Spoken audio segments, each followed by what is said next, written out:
Hello, it's Lady Spud, and today we are going to be doing some interesting gameplay and things in a video game called Guild Wars 2. Alright, hello everyone. Would you believe that that was not planned? That was spontaneous comedic genius that just came out of nowhere. I mean, profound, I know. Witty, I know. Intelligent, I know. And it came out of nowhere just upon seeing the face that I drew on a potato once long ago. Incredible stuff. The mind is a fascinating organ. Hello, everyone. Welcome. We've got a cool stream here today. I've had a really good day. I played your sappy song from the Kings of Leon in chat there that Philmod did not seem to appreciate. Listen, the guitar in Beautiful War is at the end. Like, if it was just like 5 dB higher in the mix, it would be the most perfect song ever. Or at least that guitar there would be when they finally get the electric guitar at the end. But anyway, hello everyone. It's been a good day for me. We're lagging ever so slightly right now. You might notice this. I've dropped 200 frames, which is 5% of the stream right now. That's because, and I delayed by a couple of minutes the stream here, because I'm actually uploading. Actually, it just stopped. The lag should leave. As I speak here, the lag should leave. Because I was uploading part 3 of the Let's Play to Patreon. And, I've got part 2 is ready on YouTube right now. It's just only at 360p, and people will whinge that it's 360p, so I'm sort of delaying that for a minute. But yeah, so I waited for the stream for that. Part 3 took a little bit longer to make. So basically, I've recorded a ton of it. When I say I've done 22 episodes, I mean I've done 22 episodes so far, right? Actually, a little bit over that. But what I want to do is edit at the start of each video, just before the intro screen. I want to show a vista, and I want to edit in some of the ambient dialogue that's in the game. So, like, there's all these beautiful pieces of ambient dialogue everywhere, all over Tyria. Some of it's really illuminating. Some of it's really good exposition that you can pair with the current personal story. So, for example, we're about to be dealing with the bandits in Chapter 1 of the human stuff. And in Episode 3, it'd be really good to listen in on some of those conversations around Divinity's Reach that talk about how, you know, they don't have any eggs at the moment because the bandits have been attacking them. And, oh, the bandits are horrible. Why do we even try and live here? Well, why not let's go live back in Cantha? Oh, but Cantha's been intercepted because of the Rising of Ore. Hey, why don't we go live in Alona? And what about the tank? Like, there's all these cool stories that are going on that there's no way that live in the moment I could really get without standing around for hours at NPCs. So I decided I'm going to open each video, or try to at the moment. I don't know. The original project I did, it was actually Guild Wars 1 areas. I was showing the equivalent location back in the original game for the second. But I'm not doing that this time. I'm doing a vista showing off something like, so we're in Divinity's Reach, so the vista shows off Divinity's Reach. And then just the audio is swapped. The vista audio is swapped for ambient conversation between NPCs. So you get all of that extra stuff in there, and I can really tightly edit it in. So that's how I want them to go. But on the Episode 3 one, I was on Wiki trying to find, like, that perfect audio. And I didn't know which NPC said it. I wanted basically what I just read out loud. Sorry, that's my tweet deck there. I wanted what I read out to you guys just a second ago about the Canthan thing and about the bandits and, you know, what's going on there. That Kaineng is half underwater and stuff. That's all fascinating. But I didn't know which NPC said it, so I shit you not, about the equivalent of an entire episode. I could have done it producing episode 25, right? But instead, or the recorded side of 25, instead I spent it running around Divinity's Reach, trying to figure out which random cluster of NPCs it was that actually said the thing so I could record it. It was crazy. And I even, like, I started resorting trying to cheat. I was, like, looking on YouTube to see if anyone had done a compilation of all ambient dialogue. Because some people do that, and they're really cool videos. But no one's done a truly comprehensive one of Divinity's Reach, as far as I can see. Then I found an old one with a guy who still had dodge rolls based on energy. Who was, you know, the old user interface for it, where it's not around the health globe, but it's off on the right. And the old circular compass and all this. And I was just all this stuff trying to find the dialogue. Which means the whole thing's, like, truncated along. So now I'm a little bit scared that if that's difficult every episode, I might have to change the game plan or whatever. But it means that part 3 has only just gone on Patreon because I was delayed so much more this morning trying to get the final thing done. Anyway, so there's that. Part 2 is about to be live on YouTube.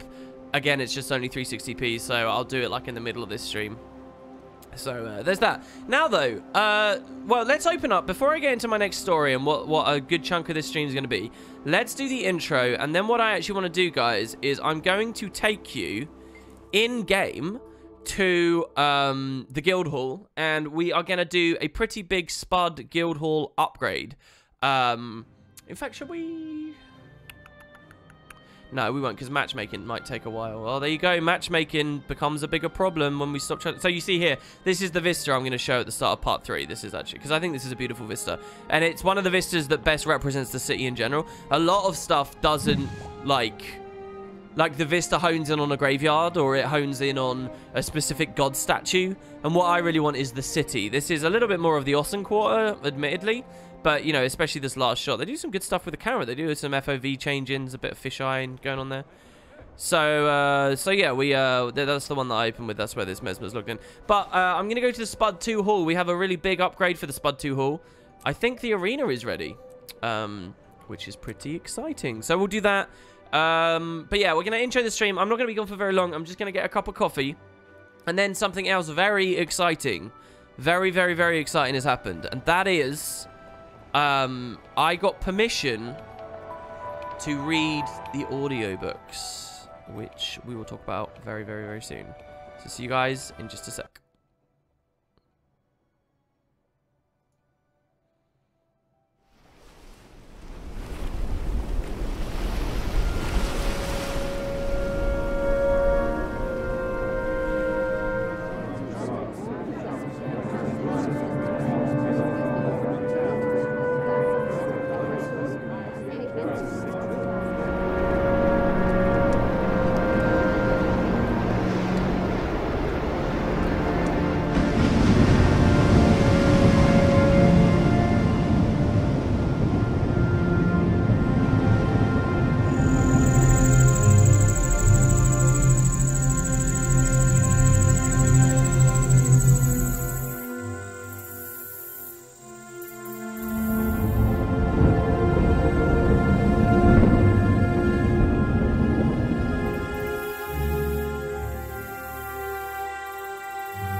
shit, I didn't even mute the mic. You guys can hear me? God. I could have done something embarrassing there. Hello, everyone. I didn't even mute the mic. Could you hear me? Someone said in chat, I was reading Cottage as we were walking away, right? Oh, God, sorry. Now I can hear myself. Let me turn that off. Yeah, I came just as I was sitting down with my coffee here. I went to go grab a book. And as I was, like, moving over, I was just catching chat. And I saw Cottage say, the music from the Shiver Peaks always makes me sad with its pensive mood, although I like its reference to the main Guild Wars theme or Tyrion theme. And I read that and I said out loud, thinking the mic was muted, I said out loud, pensive. That's a really good word. I should use pensive more. I just blatantly said out loud. And then I started going do-do-do-do-do. And then I realized the microphone was live. It was a hot mic, guys. Hot mic. I didn't realize. And, yeah, that's pretty bad. Hold on. Just give me one more second, guys. Because I got to grab a couple of things for this stream.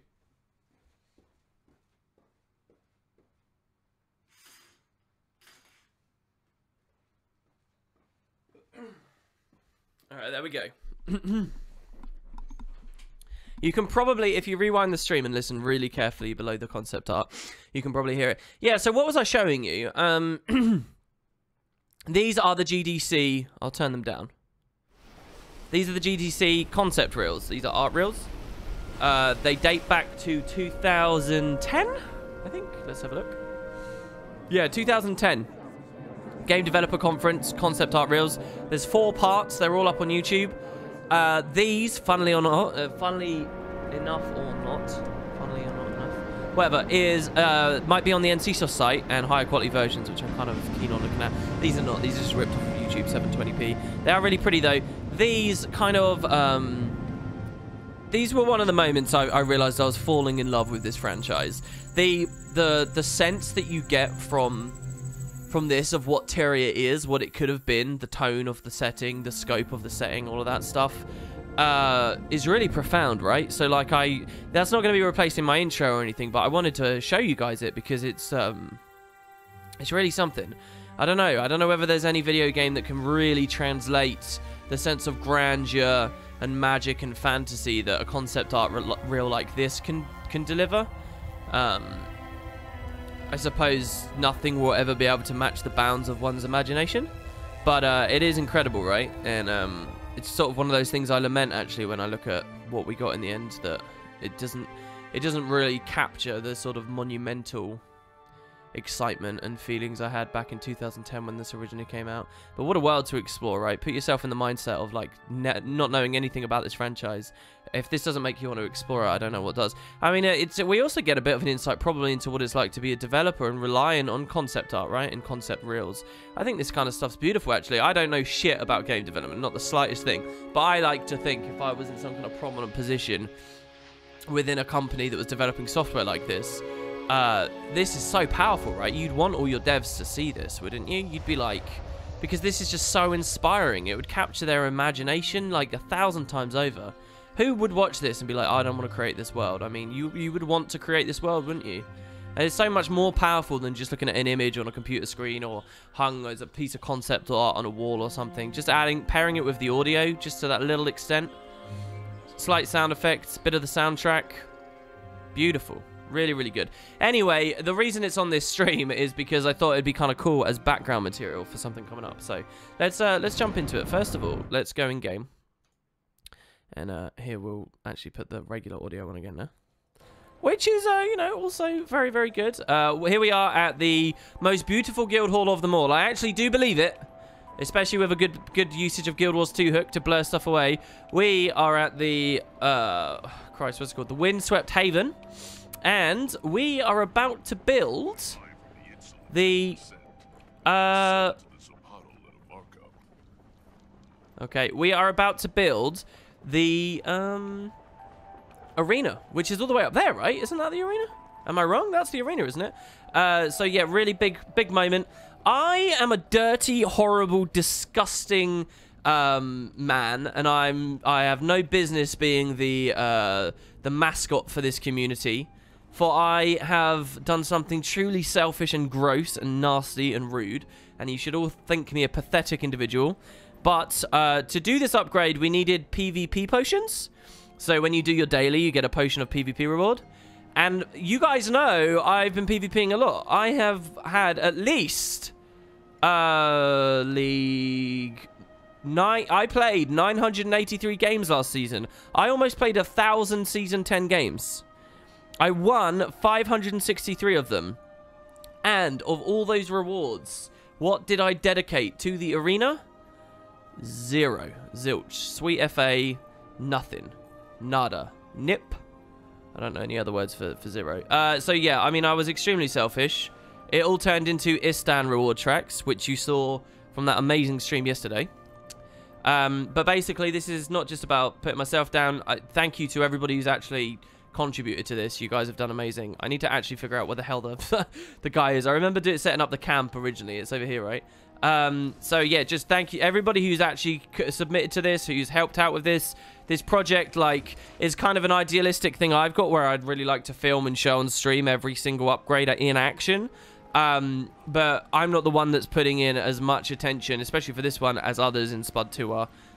And so here we go, guys. So Castor says, less talk, more fighting. Well, he doesn't seem like my kind of guy. Not my kind of guy at all. So this is the arena. I thought it was in the sky. I genuinely thought it was in the sky. So take note right now of the geography, right? The geometry of what the area is like.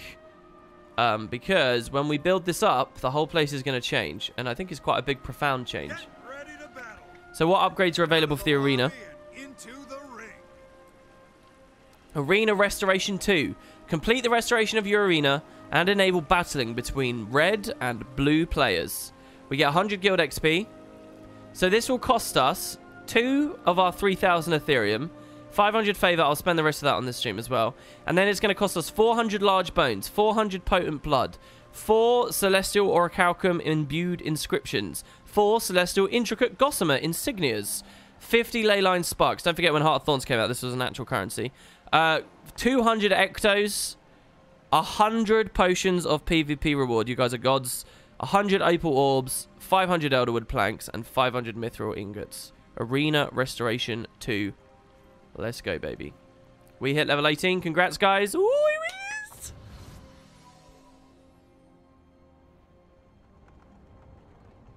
I like that, like, staircase of jade that we've built. I wonder if you could do weird things with decorations to interact with this system and, like, proper bug the game out.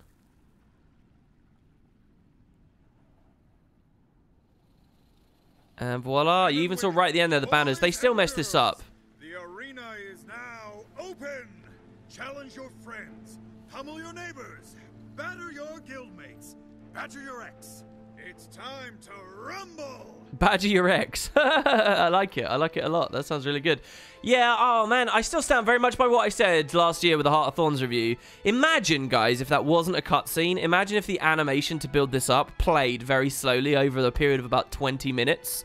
So everyone would just come here and sit and watch as it slowly transformed before your eyes. And you're all in Discord chatting with one another, eating pizza, drinking, watching it go after all that hard work you put in. How cool would that be? But instead, it's a little short fire and forget a cutscene, and by the time people realize anything's happening, it's over. It's like, it's premature ejaculation for the Guild Wars world. It really is, though, you know? Come on, savor it. Give me something to wrestle with for a while. But there you have it. And, yeah, we get the guild. I actually thought this was in the sky. Is it in the sky that we get the further exploration? I guess it must be in the sky, right? I guess it must be further exploration for that. At which point, by the way, we can finally move the main hall over to this. We can start doing all kinds of fun stuff. So, yeah. Man, this is a really cool arena. I've never, not ever, ever been in this arena. Spud 2 is my only guild that, since Path of Fire came out, I've been in that's interacted with any of this. Like, my guilds are literally old friends, current friends and people I'm associated with, Spud 1, Spud 2, and then storage. That's it. So, it's all about Spud for me. And, yeah, I've never experienced this. This is super cool. And we're being killed by a Deadeye. I don't know what my build is. I don't know what my build is. He could probably kill us, right? Oh, the Death's Judgment didn't get us. I'm not Mirage, so... Oh my god, we almost killed him with a single sword 5. Maybe the... Oh my god, you get Signet of Agony? I had someone really angry with me in one of my videos. We're going to win this because the Rogue's going to do insane damage. Look at this. Oh, he blinked away from the Rogue. He blinked away from the Rogue backstab. He deserves to survive then, really. Wow, holy crap. Someone was really furious with me for daring to suggest that this should stay PvE balance. And someone else was fairly upset about it as well in one of the comment sections. But there you have it. So that's the new arena. This is a cool place. I like this. I want to jump down the pit as well in the middle. So let me have a look here. If we're not thingy, I guess we're running Wells, right? So we're Chrono. Duh, obviously. Let's come in here. Oh, we just insta-die. Oh, look. It's like a kill zone and there's sand sharks down here. Oh, this is some of that Skyhammer flavor. Oh, what? That's really cool. They should be like violently thrashing around or something in there though, right? Oh, man. So what's the like window? Where do I, can I decorate to like come under? Can we put decorations here to, you probably can, right? You could probably make a lower floor, right? With decorations like super platforms. Oh, super adventure box coming soon. Like you could probably do that. Man, that's crazy. That's really cool. I thought that was in the sky for some reason, though. I thought the pit dropped you really far down and then you died or somehow. A bit like the Gilded Hallow or whatever. Let's see the custom setting as well. Does it turn the floor off, the hole off completely? Because the other ones have an outer wall, right? I guess this one would be an inner wall. Does it just create a wall around it, or does it create a force field allowing us to walk over the whole thing? It's quite a big arena, actually, as well. Bigger than I thought it was. Maybe bigger than the Gilded Hallow? I don't know. Could you guys imagine GVGs? Certainly not large GVGs there, but some. All right, I think it's going to be all the way over there, right? We need to speak to that character, so. And what about mounts? How do mounts interact with this stuff? Can we kill each other with mounts now in there? Did they disable that? I can't remember. That was a patch note, wasn't it? Somewhere that was a patch note. How's the arena doing? Who are you? Oh, that's fine. No, so who is the arena controller then? The main one that would set this up for us. So you got the red guy, you got the blue guy. But where's the guy? I don't see a guy. So how do we turn the thing? Maybe that's an upgrade later. Oh, that might be an upgrade later, mightn't it, actually? Yeah, don't you have to upgrade to turn it on and off? Oh, this is so cool, honestly. I'm so happy that I actually get to have this experience with Path of Fire because we went for this.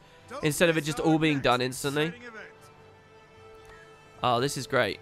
Yeah, it's going to be one of these, right? Is it one of the last ones as well? Lava floors, invulnerable fires, crippled turrets. I don't know. Are any of these other upgrades good?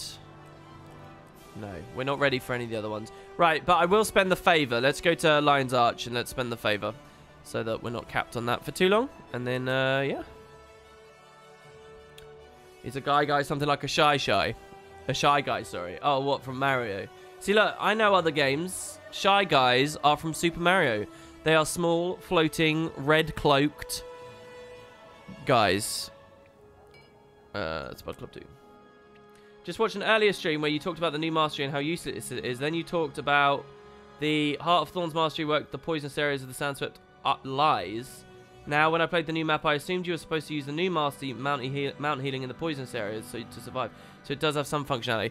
Oh, is that what they're actually going for? You use the Mount Mastery to heal while in the poison? Oh, is that actually the idea? It's weird that the golden path, as so they speak, doesn't sort of lead you into that. Yeah, I read the forum AFC. I was going to do a video. I did a Game of the Day went up today. I was going to have Game of the Day. I was going to have an announcement of a new project. I was going to have the next episode of the LP. I was going to have another episode of the LP up on the Patreon drive. I was going to have this stream. It was all going to be beautiful.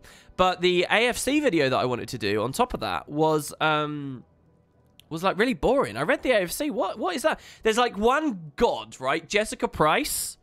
She's like she is the god walking amongst mere mortals. She's got like these awesome fucking sexy ass walls of text that she's dumping on the community and big responses to things. It's brilliant. And I like her insights. It's all good. And that's not to say there weren't some other good responses from other devs, but they didn't seem to respond to very much. Neither did the community seem to ask many questions. Like, what the hell? Did people not know what was going on? So, and then they said it's done. So, I don't know. Bit disappointed, really. Yeah, I love me some walls of texts. Definitely. So, anyway, maybe I'll do a video on it, but I'm not sure how deep into it I can run. So, reserve 1,300 just in case. I don't want to spend too many. We'll unlock those for the guild storage. Here we go, consumables. Voila, voila, voila. What happened to the Tyrion Travels short stories? That's actually a great question and was asked in the AFCs. And I think it might have even been Jessica. They basically said, someone said, hey, what about delivering lore out of the game again? And she said, wait and see. Which is exciting, don't get me wrong, it is exciting. I do think they have to be careful about that, though, because, like, it's a double-edged sword. It's the same as revealing key plot points in interviews and stuff. Like, I really think it gets messy handling your product and, like, the world and what is available to players and what you can expect your audience to know and what needs exposition in upcoming patches and what doesn't and stuff. I think it gets very messy. They're, like, doing the Scarlet blog posts and stuff, like, that taught us everything about Scarlet, and as fun as they are as reads, if there's not, like, an equivalent explanation in-game, at which point one of the two systems is sort of redundant, right? Unless there's an equivalent explanation in game, I think you need that parity there, otherwise it's really not a very good idea. But it seems like they maybe have plans. The thing is, I think that the short stories from Tyrion Travels, wasn't that a dev that no longer works there? Perhaps people can fill me in. And maybe if it was like the love child of that specific writer, they don't give a shit anymore. I mean, I'm not trying to be too offensive about the Travels series, but it didn't really. I mean, it was good. As a diehard, ridiculous, ravenous fan of the franchise, it was good. But I mean, I'm not too sad to see it go. Right?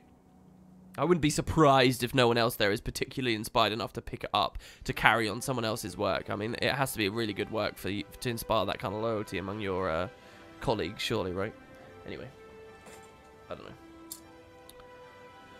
Anatoly Ingram, who wrote the Tyrion travel stories, said he had to stop because he was getting swamped by other responsibilities and how it was difficult getting to think of ways to keep the story going. Although I wonder if part of it has to do with the departure of Leah Hoyer and Ross Bealey, who left around the time Tyrion Travels Chapter 3 was released, and those two originally had bigger plans for the Asura and Moa couple. What's your source on those two having bigger plans for the Asura and Moa couple? Okay, so Anatoly wrote them, really? Well, if that's how Anatoly feels about it, then maybe Anatoly should just... I'm going to be saying that name wrong, aren't I? It's going to be like Anatoly or something. But they should just, like, do one final chapter that closes it down. You know? Might be a bit iffy to suddenly rapidly do it, but maybe worthwhile, right? I don't know. I wouldn't leave stuff like that hanging if I were them. It's funny, because I only covered those quite recently. I only covered those right before Path of Fire. Anyway, sorry, I'm messing about here, getting a bottle of cider. I've got coffee, but it's too hot to drink, so I'm going to drink a little bit of cider first. It was in Anatoly's Reddit comments, although you may be misremembering the exact quote. You'll see if you can dig it up. Okay, that's kind of cool. Alright, okay. So, that was that. Now, news. Those who follow me on Twitter will be well aware of this. Let me see, actually. Is my Let's Play video over 360p? In which case, I will public it for people, if not. Yeah, it's a 1080-60. Not the full 1440, but 1080-60 is enough for me to be happy to do that. So there we go. Let me set this up. Sorry, we're doing quite a lot of stuff today. It's been a good day, but a little bit more of a busy day. So just give me a second and I'll... make sure this is all flowing good. I'm going to find out, because I haven't really proof-checked this, I'm going to find out there's some devastating issue with part 2 now while we're streaming, and I'm not going to be able to jump onto it in time. Let's see. Import from video, import from episode 1. So, by the way, just an update. I was curious if if the series really was going to be that good yesterday, because I pointed out, you know, like... dissenters might not... I've just told dissenters that there's no point dissenting, so they won't actually give me a realistic perspective and people were happy with it. But we almost got 20k views on the first episode, which is like low for one of my regular videos, honestly, but for a Let's Play video in the first 24 hours is actually pretty good. So what our retention will be will depend how well I can convince you the personal story is fun. But yeah, a lot of people seem very happy with it. So I'll post that there, and I'll keep one eye on it throughout this stream. So yeah, over on YouTube, look at that. There's already I literally just clicked the button, and 23 of you have already found it.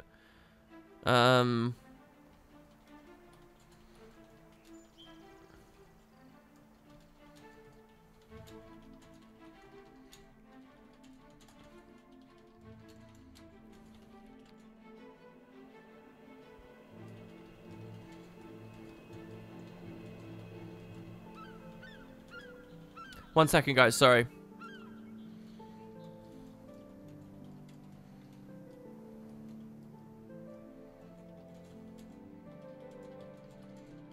Okay, there we go. Right. Sorry. You know, we're probably doubling up here. Right, so, the news. Let's just jump into it. For the past year, maybe a little bit over a year and a few months, actually, I've been very specifically in contact with associates of the partner program. And before that as well, I've really wanted this too.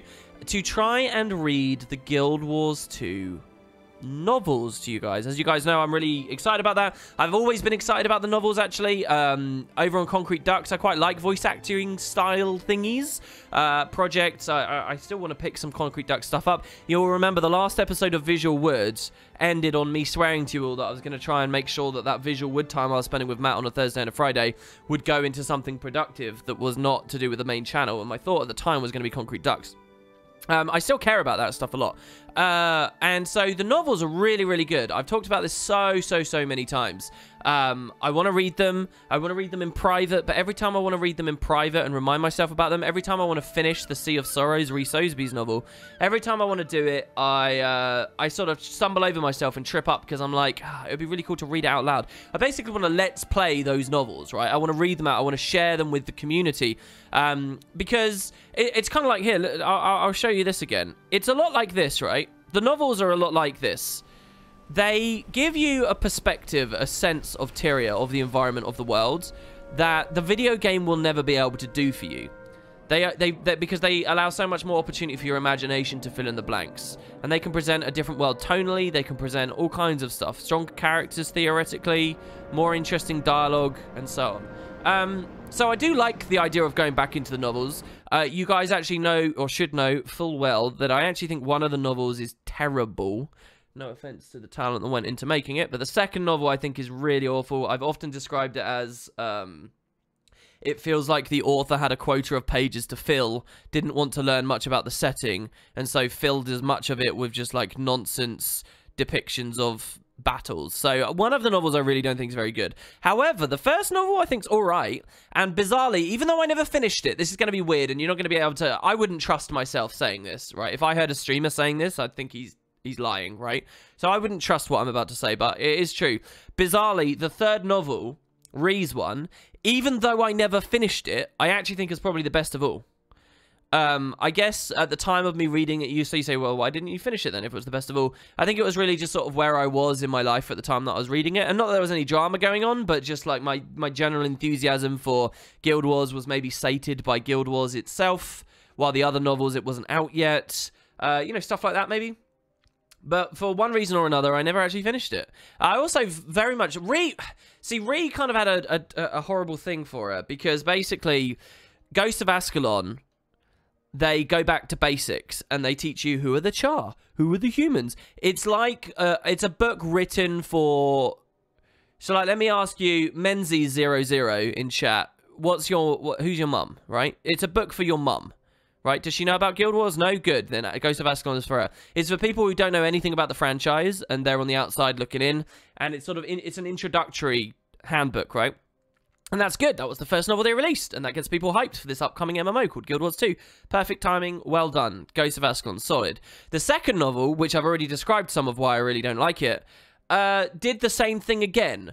And I have no doubt why the second... when it didn't have to, right? You could assume that people were a little bit more savvy with the franchise at that point, in my opinion. You've had a game, you've already had another novel that is that introductory point. Let's have a novel now that dives into it a bit deeper. Now, if the second novel was written by the same guys who did the first, we would have seen that come through, I think, and they could have treated it as properly, you know, 2 different books in a series. But instead, we had another set of people... And I guess because the author was feeling new to it all, and it was their first book, so they did it again, right? So now we have to listen to an explanation of what a Char is again, and we have to, and it's not just like that. There's exposition on these things, but it's everything about it sort of shoehorns things together in a way you wouldn't kind of like. Is only there really to service the idea of teaching us. Like there's going to be an Asura character early on, just so that we can explain who the Asura are, right, and get that done with, kind of thing. Like, and it just bags it down. So then you get to Sea of Sorrows, and we do not need more of that. Just give me a good story, right? And if that means that the story you're writing is super human-centric and has sweet fuck all to do with the Sylvari and the Asura and the Char and the Norn, if it's really a deep dive into human and these human characters, and that's who's most compelling, and that's what the subject material deals about, because you're dealing with the fall of Lion's Arch, right? With the tidal wave. If that's what's best for the narrative, do that. But Ree comes along and, I mean... she does the same thing again. It's like, yeah, let's get the token fucking Norn in the story. Let's get this. And I guess, and I'm not saying that the book was terrible, right? I think she wrote the best one, but it, like, bags it down, in my opinion. Well, that's how I was when I was first reading it. That's how I was when I was first reading it. And I think that was a big contributing factor to my putting down of the product in the end. And it's not really an insult to the book itself or the author. It's more to do with the state of my mindset and the community's mindset to an extent, dare I say. That it's more about the context surrounding the book than the book itself, yeah? And I think that sort of pushed me away from it. But it does have some great stuff. Livia we can talk openly about because she's been in the story now. Livia appears in the third book and stuff. So, anyway, that's all a big tangent. For a long time now, I've wanted to read these books, you all. I've wanted to read them privately, but I haven't read them privately because every time I get enthused about reading them publicly, so then I go to find a way to do it publicly and I hit a dead end. And then I go and hit a dead. Now, about a year ago, I went to the people behind the partner program and I said, hey, and I don't know how much I can talk about in terms of NDAs and stuff here, so I'm not entirely sure, but I said, hey, can you help me? I want to do this. Can you help? And let's just say someone went above and beyond to an incredible extent, chasing people up, figuring things out.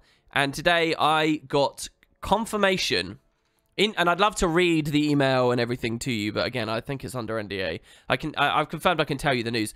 I'm allowed to now read these books. Just to be clear, around when Guild Wars 2 came out, someone tried to do audiobooks for these, for the internet, and they got cease and desisted and they got pulled off. I actually know of 3 separate people, I think, over the years who have tried to do this, and they've all been told that they have to stop and they can't do it. Or 3 separate people, because it's copyright infringement, because it's whatever, right?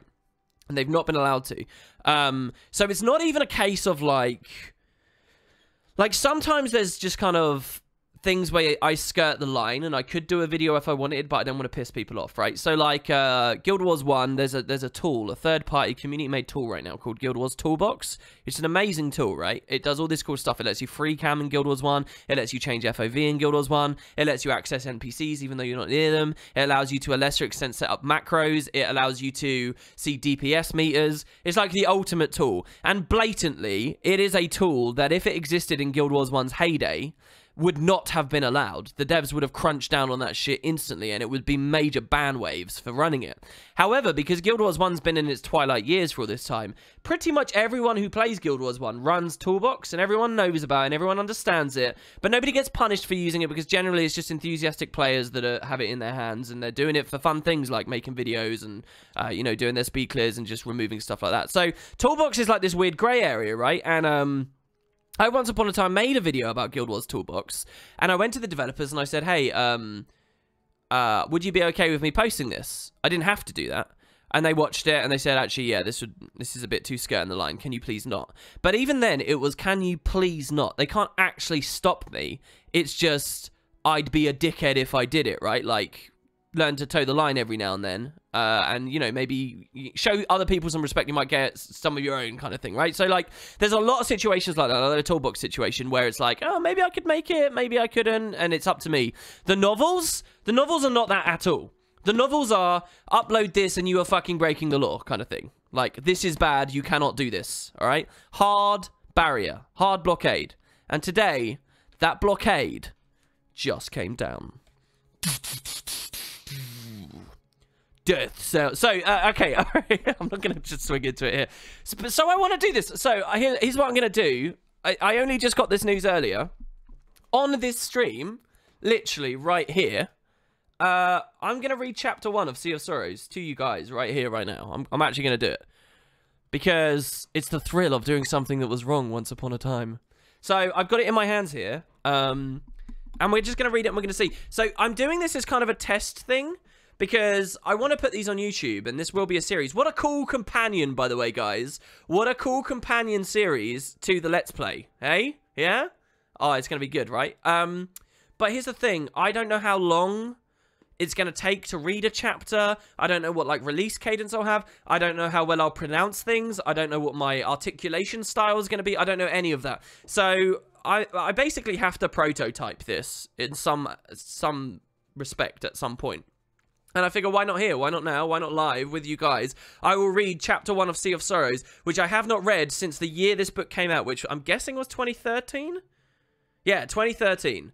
So I haven't read this book for 5 years. Okay? But I remember how this first chapter ends. I remember that it's kind of dark, and I really like the tone that resets up immediately at the start. I think it's good. So I'm going to read this with you guys, like here, now. And the question is, what do we want in the background? Do we want, I mean, how is Twitch going to be mad at me for this? What do I do? Do I have to change the setting? I mean, because what I was thinking we could do is in the background, we could have the GDC concepts and stuff going, yeah? Sorry, I've turned chat off as well on this as well. There you go. So chat will be there. So I appreciate some of you guys will be like, oh my god, I came here for Conquest gameplay. There's like one of you in the corner right now saying that. Sorry, Conquest fan. I'm now going to alienate you. But yeah, I want to read this. Oh, man. The coffee tastes good. All right. And this could be embarrassing. This could be, like, terrible and stuff, so... there will be chat interaction, by the way. I'm literally doing nothing but reading the book and looking at chat. So, you guys can talk... We can talk about it as it goes along. Oh, how cool would this be? Alright, so here we go. And, I mean, I don't have a camera or anything, so... I, in theory, could set a thing up where you actually see me turning the pages and whatever. But I don't know about that. Hold on. I got to get the... Tell me if the audio's popping and stuff as well, because I want to get this right so I can comfortably read the book, but I don't have to lean in or whatever.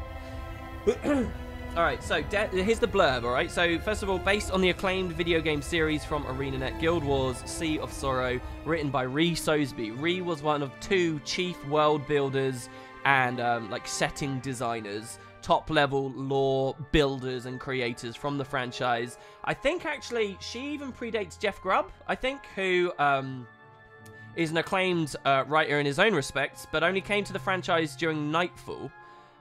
When Ree was there from even before, I think. Maybe turn the art sounds down a little bit. Yeah, you think? So anyway, so she actually wrote this book.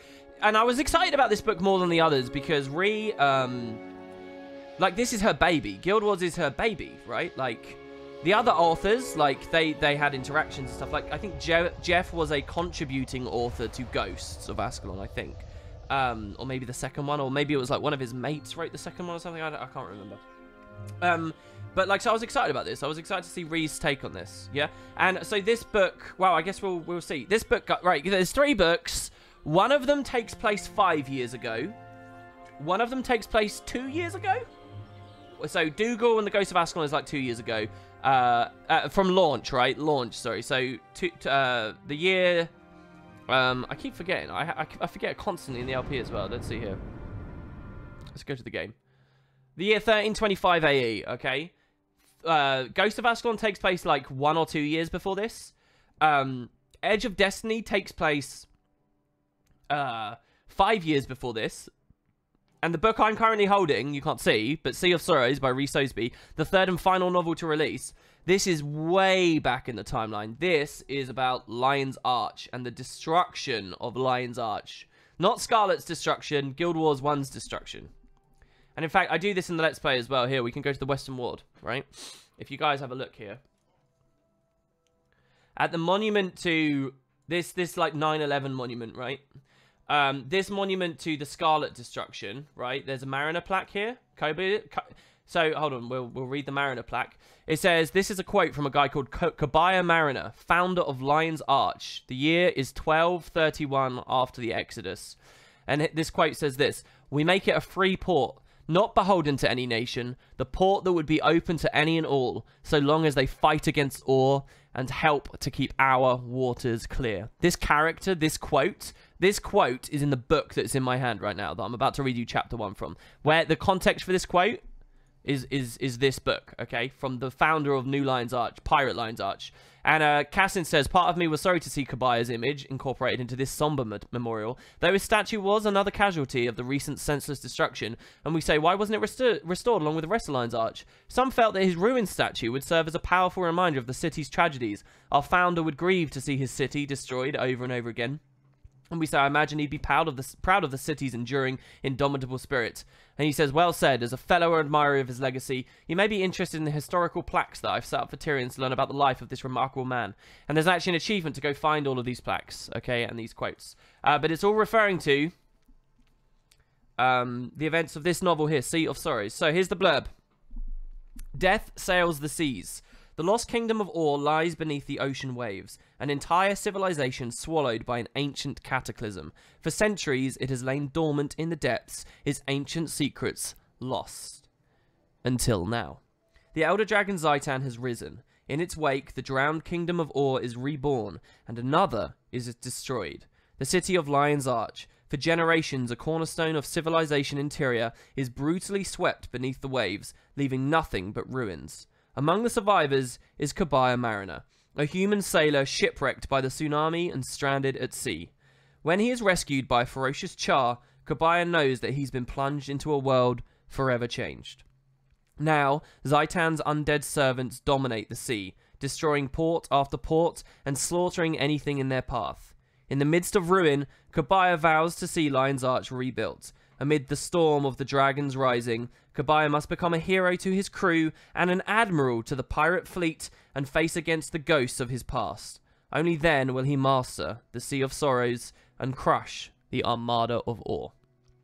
And then it says GuildWars2.com, NCSoft, ArenaNet, ArenaNet LLC, 2013, all rights reserved, NCSoft, the interlocking NC logo, ArenaNet, Guild Wars, Guild Wars 2, Sea of Sorrows, and all associated logos and designs are trademarks or registered trademarks of NCSoft Corporation. Meet the authors, watch videos, and more at simonandschuster.com. This cost $8.99 US. I got a little barcode here. It's published by Pocket Books, I guess. The spine says Pocket Books Media Tie-in, Guild Wars Sea of Sorrow, Resoesby. So you have it. Also available, so we're on the inner page now. Also available is Ghosts of Ascalon by Matt Forbeck and Jeff Grubb, and Edge of Destiny by J. Robert King. So those two books came out already. They dealt with more contemporary issues in Tyria, right? Because again, they were quite close. This book goes way back. So what else do we have? So the first page, they give us an excerpt from deeper in the book. So I guess we'll just read this. All right, here we go. We're going to go for this. So this could be like really bad. Get ready to get your cringe on. Because not only might I pronounce everything wrong and do things terribly, but also I don't even have the opportunity to edit this. Oh, Christ. And yeah, I will try my best to keep an eye on chat, guys. I literally have chat right here. So anything you have to say as we go, we'll do it. We're going to read one chapter, and we're going to time it and see how long it takes. It's 6 o'clock right now. Let's get a drink. Let's wet our whistle. Have they made it to where you can move abilities on the bar? You're ready to spam the cringe. This is going to be good. Right, so here's an excerpt from later in the book. And this is not going to be purely me reading. I'll interject. Kabaya was halfway across the deck when the ship jolted beneath his feet. Caught by surprise, Kabaya fell towards the gunwale and skidded precariously towards the Indomitable's edge. With one arm wrapped around the bundle, he grabbed desperately for the central mast. The ship was shuddering violently, boards protesting in high-pitched shrieks, and there was a horrible crunching sound from the rudder at her stern. The ship pitched again, and Kabaya's hand slipped on the damp wood. Toppling down across the deck, Kabaya crashed painfully into the butt of one of the massive cannons. He desperately grabbed its iron cap, wrapping his legs around the gun and holding on for dear life. Other sailors, not so lucky, were cast into the sea. Kabaya could hear men screaming beyond the gunwale. With a lurch and a groan of her arced keel, the Indomitable righted herself in the waves. Water splashed onto the deck in huge swells, toppling over the sides of the ship as the galleon settled into the ocean once more. Kabaya lifted his head and tried to ascertain what had happened. Had the ship hit the rocks? Was the bottom of the ship torn, taking on water that would drown them all? Fingers of stone towered above the ship to either side, pointed tips clawing towards a grey, boiling sky. Yet they were distant. The ship couldn't have struck one. Kabaya glanced over the lip of the deck and saw only deep blue ocean. No sign of reef or coral. That left only one answer. They hadn't hit anything. Then something big must have hit them. So you go. That's and I think I remember that. That's not too far. That what if you can't tell there, that's talking about ore rising underneath them while they're on the boat. We'll go a little bit spoilery here. But yeah, so he's going to get caught out at sea as ore rises beneath him. Yeah, Malkor's Leap. There you go. This is literally what they're talking about here. Look, we'll appease the Twitch gods by flipping back to the game every now and then. What we're actually talking about is like out here, right? There's a POI. Damn it, we're on our stupid Mesmer. There's a POI out here. Also, this area down here, you can actually find the record. Well, that's maybe a bit too spoily. I've gone too far now. You guys can get the Indomitable does not survive this book, as far as I remember. All right. You think this would work better without the background audio? The artwork's fine. You just find the music distracting. Why don't we make the music even quieter then? The idea is for it to be just a little bit of ambience, right? Just a little bit. I'll go to down 32, which is what I usually do for major ambience moments. Spoilers for a 10-year-old book. The book is not 10 years old. What? The background music is a little too loud. So I don't know how I'll actually produce the actual series, by the way, as well. It obviously just won't be this. What I think I'll do is like... I'll use ambience from relevant areas, and I'll have maybe the first 5 minutes of the chapter with the music, and then I'll dial it off by the end. So... And that's kind of like a manipulative, like, SEO retention-y kind of thing. But I'll do that just to make the start a little bit more entertaining. But then later it will just become purely my voice. And I'll have nothing to save me when I do things terrible. Spoilers for events 100 years ago. Yeah, you're going to find... By the way, I talk about this a lot. The personal story has all these nautical themes and stuff. It's really thick in Sea of Sorrows as well. It's everywhere. You can tell Ree proper did her homework about, like, boats and ships and things. Like, it's crazy.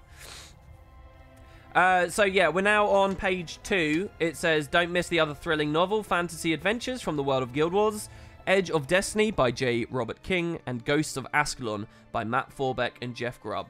Page 3, it's a big cover page. It says, Guild Wars, Sea of Sorrow, Ree Soesby, based on the acclaimed video game series from ArenaNet. Pocketbooks, New York, London, Toronto, Sydney, and New Delhi.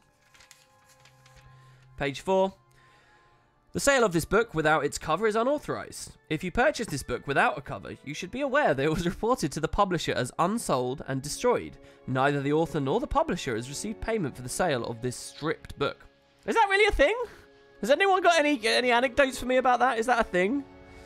See, I'm an internet boy. I don't know about these meat world things. Pocketbooks, a division of Simon & Schuster Inc. 1230 Avenue of the Americas, New York, New York. With zip code 10020. This book is a work of fiction. Names, characters, places, and incidents either a product of the author's imagination or are used fictitiously. Any resemblance to actual events or locales or persons, living or dead, is entirely coincidental. 2013 by ArenaNet Inc. All rights reserved. NCSoft. The interlocking NCSoft. Blah blah blah blah blah. All rights reserved, including the right to reproduce this book or portions thereof in any form whatsoever. For information, address Pocketbooks Subsidiary Rights Department. And then it's got their address. First Pocketbooks paperback edition was July 2013. Are there any other editions? This is first edition, lads. First edition, and it's a bit old now, but there you go. Pocket and Colophon are registered trademarks. For information about special discounts or bulk purchases, please contact us at blah blah blah. The Bureau can bring authors to your live event. For more information, damn, I could wait, through them, I could get Ree as an author to my live event. Like this live stream. Let's do a stream where we ring this number, guys. I'm going to call Simon & Schuster Speakers Bureau. And we're going to get one of their authors to my live event.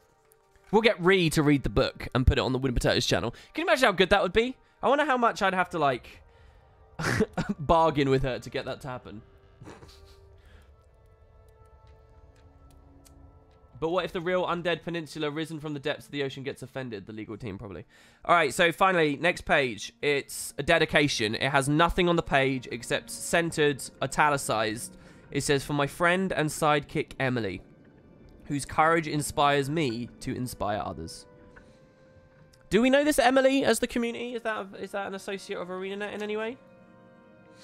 But there you go. That's who you rededicated the book to. We're now at a timeline.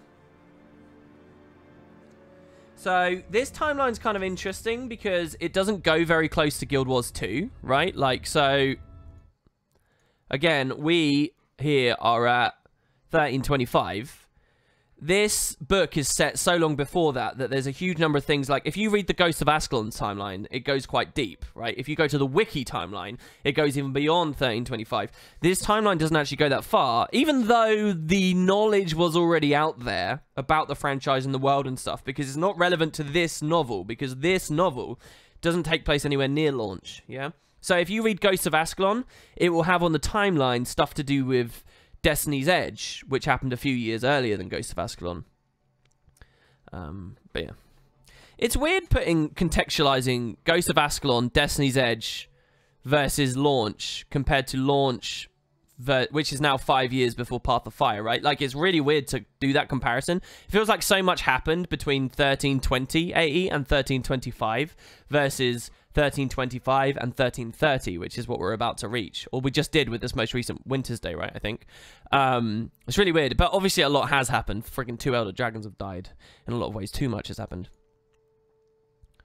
But yeah, all right. So what were we saying? The Giganticus Lupicus line and timeline is what I think Jeff Grubb called the farthest timeline event they had for the universe, and then they began discussing it, what implied it. Yeah. So we start 10,000 BE. Have you ever noticed how history only goes back so far, guys? The last of the Giganticus Lupicus, the great giants, disappear from the Tyrian continent. Many years later, 205 years before the Exodus, humans appear on the Tyrian continent. They'd only been around 200 years before the Exodus. 100 years before the Exodus, humans drive the Char out of Ascalon. 1 year before the Exodus, the human gods give magic to the races of Tyria. The year 0 was the Exodus of the human gods. The year 2 after the Exodus, Or became an independent nation. 300 years after the Exodus, Kryta was established as a colony of Elona. 358 years after the Exodus, Kryta became an independent nation. 898 years AE, the Great Northern Wall is erected. 1070 years AE, the Char invasion of Ascalon, the Searing. 1071 years after the Exodus was the sinking of Ur. 1072 years after the Exodus. This is all Guild Wars 1 in case you guys don't see. Ascalon refugees flee to Kryta. 1075 years AE. Cormyr ascends to godhood. 1078. Primordus, the elder dragon of fire, stirs but does not awaken. The Asura appear on the surface. The transformation of the dwarves. 1080 AE. King Adalbern of Ascalon recalls the Ebon Vanguard. Ebonhawk is established. So that's Guild Wars Beyond, really. 1088 years AE. Kryta unifies behind Queen Salma. That's later in the timeline than we see him Beyond in the end, but hey, I'm not complaining. 1090 AE. The Char legions take Ascalon City, and the Foe Fire strikes. 1105. Dermond Priory is established in the Shiver Peaks. 1112. The Char erect the Black Citadel over the ruined cities of Rin in Ascalon. 1116. Karla Scorchrazor leads the rebellion against the Flame Legion's Shaman caste. 1120. Primordus awakens. 1165. Jormag, the Elder Dragon of Ice, awakens.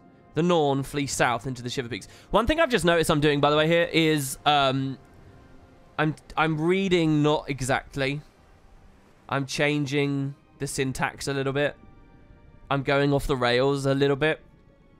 Do you think I should embrace that as I read the book? Or do you think I should put a stop to it? I guess the most truly professional, annoying way to do this would be absolutely cross every T and dot every I, right? But I don't know. If it feels more natural, I don't know. What do you guys think? One of the best masterpieces to do with world building was the Faux Fire. Yeah, probably. I think that is a really good event, actually. It's so weird that the original MMO starting city of this is just razed and nuked to the ground. Yeah, right? It's just underwater now. And they don't even do anything interesting with it. They never have. Not in Living World, not in Expansion. They've never done anything interesting with Ascalon City. We're off the rails. It'd be better to do it more naturally if it makes it nicer to listen to. Shrugs. Yeah, I don't know what's very good. Anyway, keep going. 1180. The Centaur Prophet Ventari dies by the Pale Tree, leaving behind the Ventari Tablet. 1219. Zaitan, the Elder Undead Dragon, awakens or rises from the sea. Lion's Arch is flooded. Oh, I lied to you all. What have they done there? What? So the book, we just read the book. There you go. That last line, that's the book. That's this book. Done. You're sorted. There you go. One sentence. That's it. That's the story of Kabaya Mariner. Done. They do include this. They go deeper than this. This is silly. They've just copy-pasted the Ghost of Ascalon timeline, which is really dumb. So now we're further ahead forward than this book is set. So now, 1219, Zaitan, the Elder Dragon Undead, awakens or rises from the sea. Lion's Arch floods. 1220 AE, Divinity's Reach is founded in the Crichton province of Shamor. 1230 AE, Corsairs and other pirates occupy the slowly drying ruins of Lion's Arch. 1302 AE, the Silvari first appear upon the tarnished coast, sprouting from the Pale Tree. 1319 AE, Esther Galkin forms a band of heroes known as Destiny's Edge. There you go. The only thing they're missing is like 1323 AE, Dougal Keen is tasked with recovering the Claw of the Carner, which would be the other thing. So I don't know. Anyway, there you go. Timeline. We get another page. There's nothing on it. It just says in bold in the middle, Sea of Sorrows with nothing else. Next, we get a map of Tyria. You guys should be familiar with that. You can Google it. Google Guild right now if you want to get max out of this stream. If you Google Guild Wars 2 novel map, you'll see a version of the world. It's the map that suggests Bloodstone Fen was once upon a time going to be a dungeon. It's the map that suggests the ruin of Den Ravi was going to be a dungeon. It's the map that has that hint at the Steamspur Bay and the Crucible of Eternity, which was originally going to be a book as well, by the way. It's got Stormbluff Isle marked on there as a prominent location, despite the fact that that's never been anything prominent, and it became a server name as well, despite not being anything prominent. What else does it have? There was a weird thing on this as well that they had. I don't know, maybe it was an earlier version. I did a video on the maps, you guys know that, so we don't have to go too crazy. Alright, next page, blank. Next page. The book's about to begin here, so here we go. This is it. Act 1. The year is 1219 after the Exodus of the Gods. So just to be clear, it's about 150 years after Guild Wars 1, about. And it's about 100 years before Guild Wars 2. It's 100 years before all of this, right? That you're seeing here. Yeah? But 100, so it's like, it's the middle point between the two games, all right? So the world is going to feel very different. The Black Citadel is new. Old Lion's Arch is still in play. I should log into Guild Wars 1. We should be in Guild Wars 1 Lion's Arch, actually. How cool would that be? But yeah, all right. We get a quote.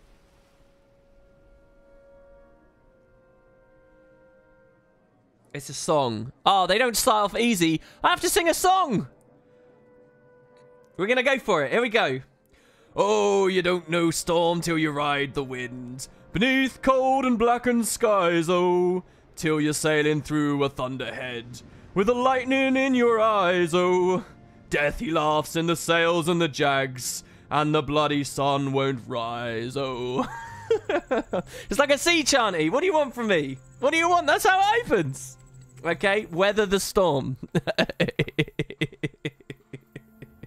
It's a chanty that says weather the storm. I don't know how I'm meant to read that. What am I supposed to do in the books? If I'm going to read these, what am I supposed to do? Oh, this isn't going to work. I have to actually figure out... I have to know music.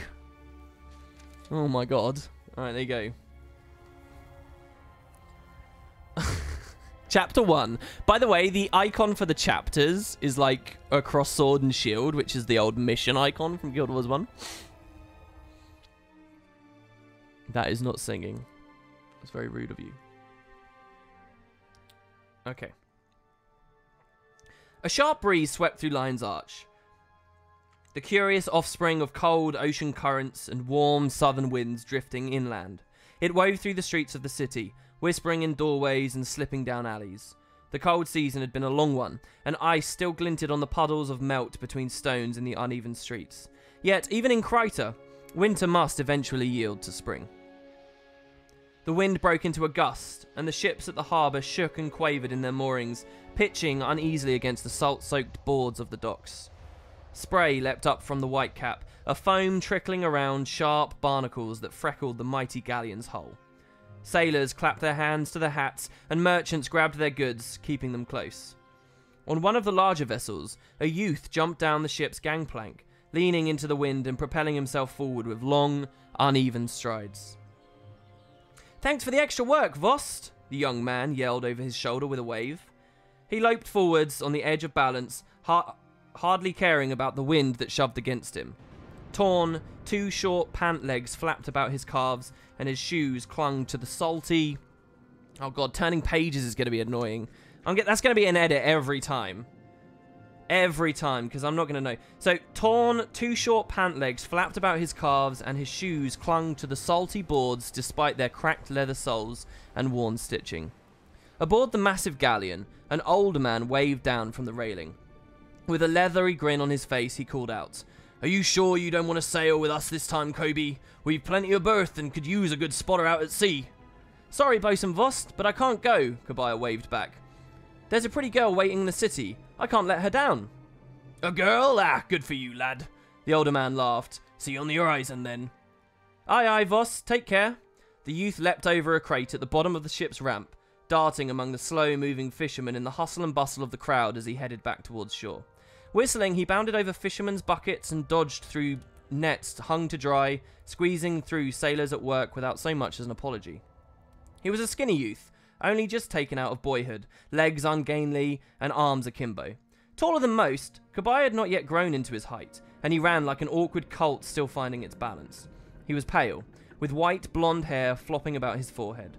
Sharp blue eyes glinted in a lightly tanned face. The gawkiness of adolescence did not diminish a handsome face. It was perhaps a bit too long in the jaw, but it had fairness and intelligence stamped on every feature. Kabaya skidded around the edge at the end of the dock, ducking under a thick wooden board being laid as a gangplank. He leapt up onto one of the wooden pillars of the dock to make the long jump to a second, towering above the sandy beach. 30 feet over the rock ashore, he balanced for a moment to enjoy the view. I think another thing that will be kind of interesting is I should read the chapter in full first, then come back, and I'll never be duped, right? Like, I'm reading blind here, so I can probably, articulate better if I know what's going on. Anyway, the Lion's Arch docks stretched out like fingers from the sandy shore, reaching out to touch the ocean. Beyond that, a great stone city rose from the coastline, its ancient buildings shining white and yellow in the gentle morning sun. A soft whisper of green tinged on the rocky cliffs around it, and mountains rose towards the clouds inland, beyond the city's sculptured outline. Lion's Arch had stood since the days when humans first colonized the nation of Kryta, like a foundation stone of the kingdom, and of civilization itself. Kabaya grinned, and felt the wind shifting all about him. He smelled the bitter tang of the sea and the faint hint of sweetness from the spring's first growth in city gardens and in distant plains. With a smile, he threw himself forward towards the streets of the city, recklessly leaping onto high crates of a loading area. Kabaya climbed down a stiff wooden piling until he reached the hard-packed ground below. Once there, he strode down small, wandering streets where scattered beach sand gave... Sorry, let's do that again. Kabaya climbed down to stiff wooden piling until he reached the hard-packed ground below. Once there, he strode down small, wandering streets where scattered beach sand gave way to cobblestones and city dirt. Kabaya hurried as if Grenth, the god of death, were on his heels, and he didn't stop running until he ploughed face first into the proverbial immovable object. Standing in the doorway of the iron tankard, a burly man threw his hand across the opening and held his ground. A hat hung low over his heavy-lidded dark eyes, protecting them from the sun and giving the man a perpetual scowl. Well, well. A lousy, lopsided sneer spread beneath the hat. Kabaya. Late again. The tavern keeper shoved the youth backwards. You're not welcome here no more. Jacob, Kabaya protested with a winning smile. You know it's not my fault. I was helping out the docks, carrying crates to the Indomitable. She set sail to Dawn and... Didn't you hear me? The big man snarled, dark skin flushing with anger. You're not welcome. One of the crates broke, the youth claimed quickly, ducking under the man's muscular arm with eager abandon. Kabaya was quicker than the tavern owner, his skill at dodging honed by a childhood on the streets. I had to get it all back together in the hold before the stores got damp, and that's why I'm late. It won't happen again. The tavern keeper gripped the back of Kabaya's belt, hauling him out the door and onto the streets. Don't care. A grin spread across his features, showing long rows of sharp alligator teeth. My tavern don't need somebody that sweeps the floor after the patrons show up. The gruff man's malicious snarl never faltered. You're fired. Kabaya pulled. Jacob, you can't do this to me. I need this job. He folded his hands together, begging, though hesitation replaced the frenziness in his eyes. Wait. Though hesitation replaced the friendliness in his eyes. Come on, I get it. You're strong-arming me to scare me straight. Let me in and I'll sweep up now and tonight too, without pay. Wheedling, Kabaya reached for the broom inside the doorway, but Jacob grabbed his wrist so hard that he bruised Kabaya's flesh. I don't care. I'm tired of it, Kabaya. I'm done. The man's angry glare softened. I know your family's got it rough, boy, but I can't make no allowances. I got bar to run. Kabaya started to argue again, but Jacob thrust him back, releasing the youth's wrist with a forceful shove. Jacob growled, Now get going before I cuff you. People on the street were staring, judging Kabaya with stern, unforgiving eyes. Someone brushing past muttered, Lazy scale, shiftless layabout. Others shook their head or whispered in mocking tones. A woman in a rich gown cast the pale-haired youth a glance that could have boiled eggs as she swept past. Kabaya didn't bother to argue. He'd been called worse.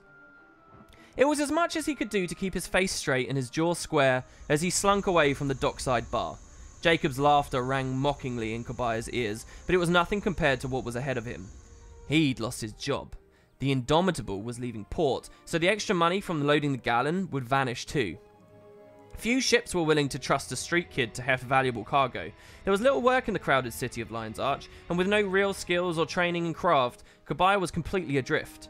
Just 6 silver coins in his pocket, all his prospects in ruins, and now he had to return home and explain it all to her.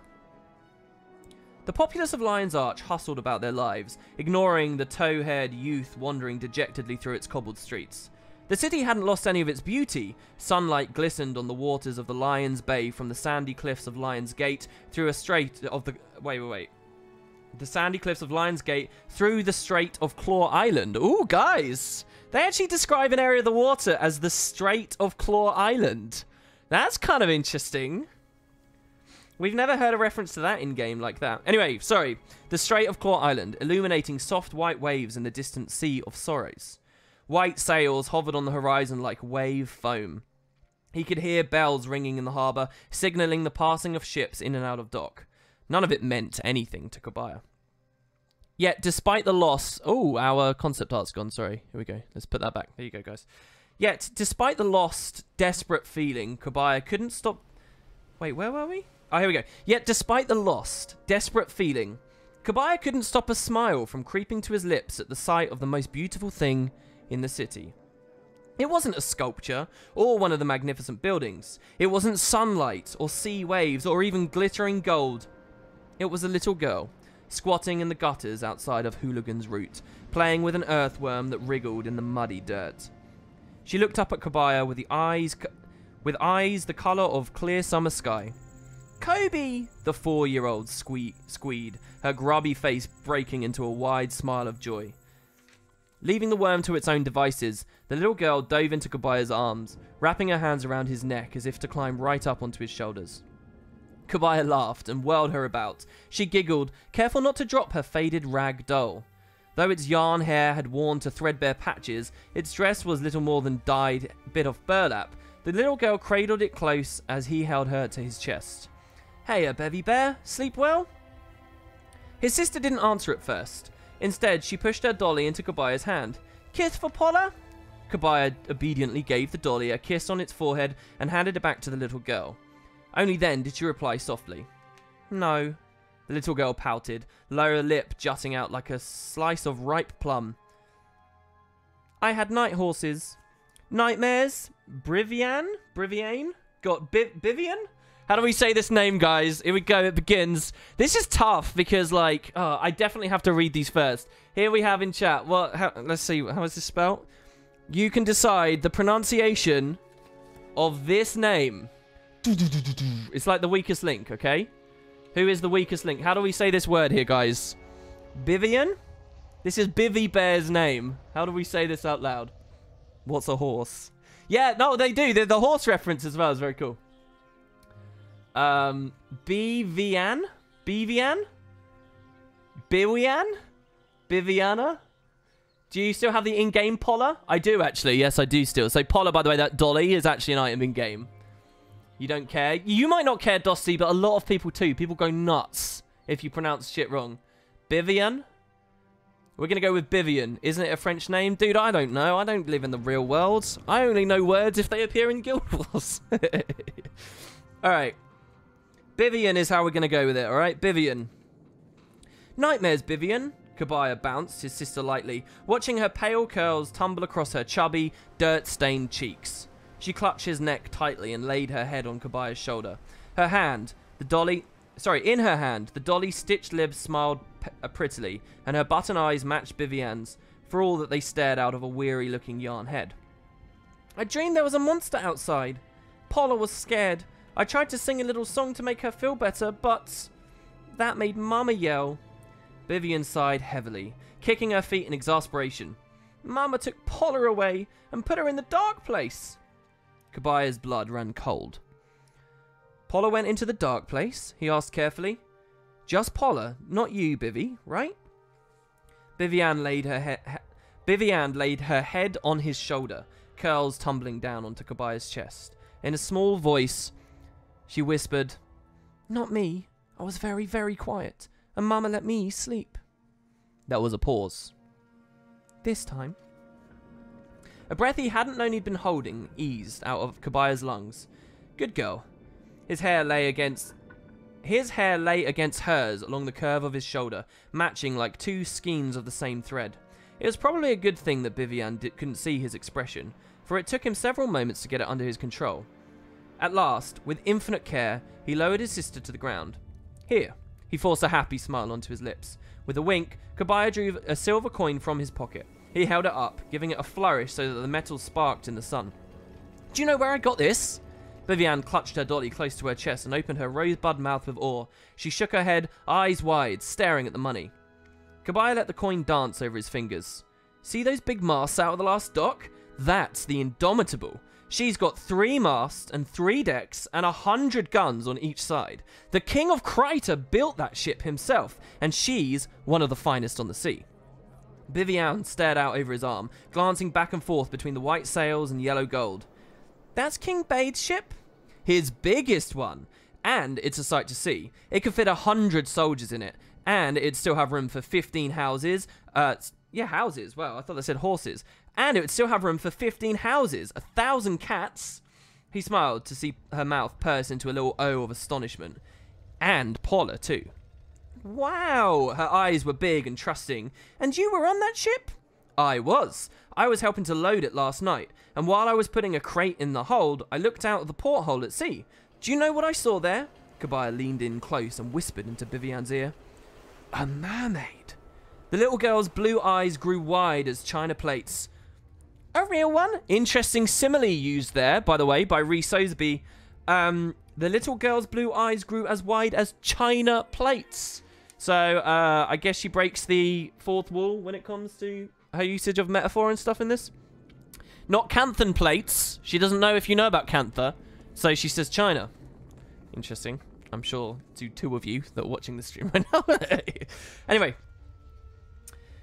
Yes, indeed. She'd come to see the king's galleon. She had green scales from her shoulders to the tip of her tail, and she wore a dress made out of kelp and pearls. Her eyes were pale, like stars on the water, and her hair looked just like yours. Kabaya tugged gently on a curl as Vivienne giggled. She said I was so handsome that she wanted to take me to the bottom of the ocean and keep me for her very own. But I told her that I wouldn't leave my sister for the whole world. He shook his finger, teasingly. Then she told me she'd give me some of her treasure if I gave her something in return. And you know what she wanted? A kiss, Vivienne breathed. I did, and she gave me this piece of silver. Now that I've told you the story, little miss, I'll make you the same deal. If you give me a kiss, I'll be yours. With a gasp, Vivienne threw her hands around Kobe's neck and kissed him on both cheeks, giggling. Hugging his sister tightly, Kabaya pressed the coin into her palm. Did you really see a mermaid, Kabaya? A really real one? Vivienne squealed. Her face glowed with delight. Kabaya couldn't help hugging her again, breathing in the warm scent of his sister's hair. Go get some breakfast, Bivy, and buy a piece of candy for Paula. I have to talk to Mum. Kabaya set the girl down on her feet and waved to one of the sailors passing by. Romy, are you still headed into town? Aye, young Kabaya. What can I do you for? Can you get my sister the muffin cart and help her pick out a nice sweet one? She's not allowed to go into the city alone. Kabaya smiled at the old man. Why, of course I can. Romy smiled, his green eyes adrift in a sea of wrinkles and a big white beard. Come on, little lass. Oh, is that your dolly? What's her name? Paula, Vivienne said, taking Romy's hand trustingly. She turned to look back over her shoulder. I love you, Kobe, she squealed. I'll see you soon. With a leap, she followed the old man, clutching at a rag doll close to her chest. Kabaya straightened, watching his sister dance along the sand at the edge of the row of houses. Romy headed for the vendors at the docks, just a little ways down past where the big ships were moored, chattering happily to the little girl all the while. Kabaya watched as the two vanished into the press of people moving back and forth on the pier. Even after she was gone, he stood there, imagining that he could still see her bouncing golden curls there, here and there among the crowd. Finally, with a sigh, Kabaya turned towards the shanty and headed inside. The rotted door swung gently on its ruined hinges. Inside the dark, filthy hut, the smell of tar and whiskey hung on foul air. The window glass was cracked and clogged with spiderwebs, and its wooden floor was thick with grime. The hut was composed of one choked-looking room. A faded red and blue rug lay dejectedly on the mud and slap board floor. It was wrinkled and limp, looking very much as if it had died trying to crawl to freedom. The room's central table tottered in uncertain balance, tilting precariously on 3 warped legs and a half leg resting on a rusted bucket. In the rear of the cottage stood a large bed behind a wide, withered-looking threefold screen of paper. The only bright spot in the little shanty was a trail of thin pink ribbons on a rickety-looking ladder. They'd been woven in lumpy braids by uncertain fingers and hung down in tatters like tiny banners. The ladder, its rungs half rotten and dripping wooden flakes onto the floor, led to a thin ledge tucked under the roof of the hut, where a flat, musty-smelling mattress of reeds had been shoved into the nook, covered by a small faded quilt. A harsh throttling noise shook the shoddy boards of the cabin. Kabaya jumped within his skin, unable to see there, like there. I'd read that again, and I'd actually do it a bit different because I know he's supposed to be surprised. A harsh, throttling noise suddenly shook the shoddy boards of the cabin. Kabaya jumped within his skin, unable to control an instinctive wash of revulsion. He steeled himself and stepped inside. Across the rickety table lay a woman, her snores echoing so loudly that they shook a trio of empty glasses arrayed on the board. Her hair was pale grey with care and years, but bleached and tinted to give it a sickly echo of its original yellowish cast. Wrinkles clustered like vultures around her eyes, and her teeth were grey like stones. She snored again, choking on her breath, and absently mopped at her crooked nose with only one half-aware hand. We've turned our thingy off, so let's put this back. There we go. That, obviously, we could fix later. Kabaya crept into the room warily. He gulped, unwilling to wake her, and fingered the 5 silver pieces that he had in his pocket. Maybe he could give them to her and leave to go find another job in the city, making leather, maybe down at the tannery. The woman snorted, choking, and turned her head to spit a thick mass onto the floor. Do I do sound effects? We probably don't do sound effects, right? She peeled one bloodshot eye open to regard Kabaya. Grunting, the woman lurched up in her chair and fixed him with a nasty gaze. "Filthy, useless boy. Why are you standing there like a gape-jawed idiot?" she snarled, muffling a belch. "Give me my money!" Her eyes were sharp and cold, deeply bloodshot, and staying open due more to anger than due to interest. She pawed at him greedily, hands snatching out like a hunting bird trying to catch a mouse. "Yes, mother." Biting his lip, he quelled the waver in his voice. Kabaya held out 5 silver coins. With a snarl, she snapped them from him. She peered at the coins in her palm and then held one up, fingers pinching at the metal skeptically. Cheeks purpling, she growled, "Only 5? There should be at least 8. Are you hiding money again, Kabaya?" She said the last word so strongly that a chill ran up his spine. Clearing his throat, he managed to say, "I never had more than 6.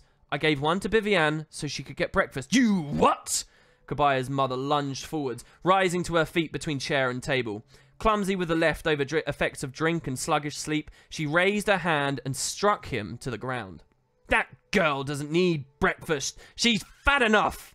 She's like a little gutter pig. I wish I could sell her like a pig." The drunken woman stood over him and scowled. "Bah, you lazy boy. Just like your father. Every day I thank the 6 gods for the storm at sea that drowned him. Wish one would come and take you too. Useless, hopeless, worthless." With each exclamation, she struck him, kicking him broadly as he lay curled on the floor. "You hear me? You're worth nothing. I should have drowned you myself when you were small." He could smell the rotten alcohol on her breath, feel the mud from her shoes falling in on him in chunks. For a moment he wanted to fight back, rage flaring up and causing his hands to clench so hard that he could feel the curves of his fingernails splitting into his palms. But he couldn't fight. If he did, she'd just take it out on Vivienne. Forcing himself to lie still, Kabaya accepted each stinging slap and fierce, degrading kick. "Kabaya!" Suddenly, a frantic shout from outside drew their attention, causing her hand to pause in the air. "Kabaya, come quickly! Vivienne's hurt!" Rommy's voice cracked with stress and fear. See, if I knew that was Rommy early, we would have... What's going on with the background? We haven't been reading that long. Is it just not ever coming up? If I knew that was the old man, we would have read that differently. Anyway, Rommy's voice cracked with stress and fear. At the sound of his sister's name, Kabaya pushed himself up and scrambled towards the shanty door. The coins and the beating forgotten. His mother was less quick to respond, her liquor-addled mind struggling to grasp the meaning of the words. He could hear her behind him, still yelling as Kabaya darted out onto the streets. The air held a bitter tang of fish and sea-stained nets, but the sky was still bright with morning. Kabaya spun about, fixing his eyes on Rommy. The aged sailor was standing in the plaza, yelling as loud as his old lungs would allow. The man's face was white, his hands cupped around his mouth. "Kabaya, hurry! I only took my eyes off Bivy for a moment. Just a moment, I'll swear it. She said she wanted to see a mermaid. I don't know what she meant, but she went a-running, and she just a snippet of a girl. I couldn't keep up with her in the crowd. Where is she?" Kabaya shoved a passerby out of his way, clearing a path through the streets. "On the shore, down by the pier." Rommy pointed with a shaking finger, his eyes wide with horror. Not wasting even a minute, Kabaya raced down towards the planks where the great ships were docked. All the anger he'd felt, all the pain was forgotten completely, channeled into a mad need to find his sister. He skidded through the streets, grabbing hold of a pole to spin around to a street corner, and took the stairs down to the ocean's edge, three at a time. Kabaya's heart pounded in fear. Abandoning the stairs, he leapt down the rocky cliff from stone to stone, landing heavily in the wet sand below. He could hear the ship's bells tolling like a call to worship, mixed with the faraway catcalls of the street vendors, and he could see a small group of sailors cluttered beneath one of the large pylons by the rocks. Kabaya shoved his way through them, and as he struggled to catch his breath. Reluctantly, they parted to allow him entrance. Just before he reached the center of the throng, a firm hand seized Kabaya's arm and dragged him to a halt. "You don't want to go in there, son," a man with a full red beard said, reaching out with both hands to hold Kabaya steady. Kabaya looked past him to the beach. He could see a sailor kneeling amid the rocks with an old green blanket in his hands. The sailor spread it out, and the blanket billowed but did not touch the ground. huddling instead over something that lay beneath it. Kabaya's mind balked, refusing to identify the outline. Biv, no. Biv, I have to help my sister. He stumbled over his words. His tongue felt thick. Oh my god, a thing just fell down in my room here. That actually made me poo myself. Wow. His tongue felt thick. Sorry if I ruined the moment here. Did you guys hear that? Jesus Christ. I think something fell off the wall. We'll have a look at that in a second. This also would be edited out in the main videos. Where were we on the page? Through the sailors, he could see a tiny black shoe. Oh, no, that's earlier. The sailor spread it out and the blanket billowed but did not touch the ground, huddling instead over something that lay beneath it. Kabaya's mind balked, refusing to identify the outline. Biv, no, Biv, I have to help my sister. He stumbled over the words. His tongue felt thick, like old gruel. Through the sailors, he could see a tiny black shoe peeking out beneath the edge of the blanket. Waves licked at it, foam teasing around the worn leather, a rusty silver buckle hanging from a mud-covered leather strap. A child's everyday shoe. Ordinary. Common. Your sister? The man put his arm across the youth's chest. Kabaya hadn't even realized he'd tried to step forwards. You knew this girl? Her name is Bivian. Bivian is my sister. Kabaya stammered. His blood was cold. Why were they talking about her that way? This girl. Couldn't everyone see that Bivian needed him? That she was frightened and he had to protect her? Anger and shock flooded Kabaya, hot and cold and hot again, pounding through his veins. After a moment, he recognized that the old man was wearing the sky blue robes of the goddess, Dwayna. The bearded man was a priest then. She went to get breakfast. I gave her a coin. She said she'd be right back. She's coming right back. He glanced again at the blanket, trying to make his mind attach relevance to the shape beneath it. She needs me. Kabaya raised a shaking hand and pushed at the priest's shoulder, but the old man might as well have been made of stone. The priest sighed grimly. Your sister. I'm terribly sorry, son. She slipped from one of the dock pylons. As if this explained everything, the priest added, it was quick. Kabaya sank to his knees. The world around him spun, sickness rising in his throat. I told her I saw a mermaid near the docks. I said, but it was just a story, just... Goddess Dwayna, no. Don't blame yourself, the priest murmured, his hands on the young man's shoulders. Those pylons are slick with green ocean spray. No one saw her climb them. It must have happened too quickly for anyone to intervene. We must turn to Dwayna the Merciful, sweet and gentle comforter of the soul. Pray to her, young man. She will bring you peace. In the midst of the priest's benediction, a piercing shriek split the air. Shoving the crowd aside with wild, drunken movements, Kabaya's mother lurched onto the rocky beach. Bivian! She howled insensibly. Hands clenching into fists, the woman shrieked in armor. My little girl! She can't be dead! Kabaya, you worthless, useless! Where were you? She screeched, turning her anger towards her son. You gave her the money. I'll bet someone pushed Bivian off the dock to take her coin. This is your fault. The priest turned to grapple with her as she kicked and struck at Kobia's head and shoulders. You foul piece of nothing. It's your fault she's dead. Your fault. Stunned, Kabaya couldn't even raise his hands to defend himself. She struck over and over again, jolting him from every angle, raining down sharp pain on his shoulders, arms, and face. The priest grabbed the Harridan's wrists. It's over 2 sentences, so 2 lines, so I can't quite see. Forcing her to stop her attacks, but that did little to halt the abuse. Foolish, worthless boy. Bivian was just a baby. She was an innocent child, and you've killed her. You've killed her. His mother's words careened through Kabaya's mind. He couldn't force the sound from his ears, but his body reacted to expel it, vomiting bile onto the sand. Rage gripped Kabaya. Her abrupt, hypocritical turnaround felt like a punch in the stomach, and it took all of his force of will not to drive his feet and strike his mother in return. Before he could move, sailors in the crowd dragged the woman off, her wails descending into screaming, incomprehensible accusations. Kabaya drew a long, shuddering breath. He tried to focus his eyes and found himself staring at a rag doll floating in a tide pool. While everything around him was pandemonium and pain, the stitched burlap head with its little cornflower blue eyes still held him for a soft smile. Without thinking, Cobiah pulled up the dolly from the tide. Gently, the Dwaynen priest helped Cobiah stand. "Come, young man. I'll help you back to your house.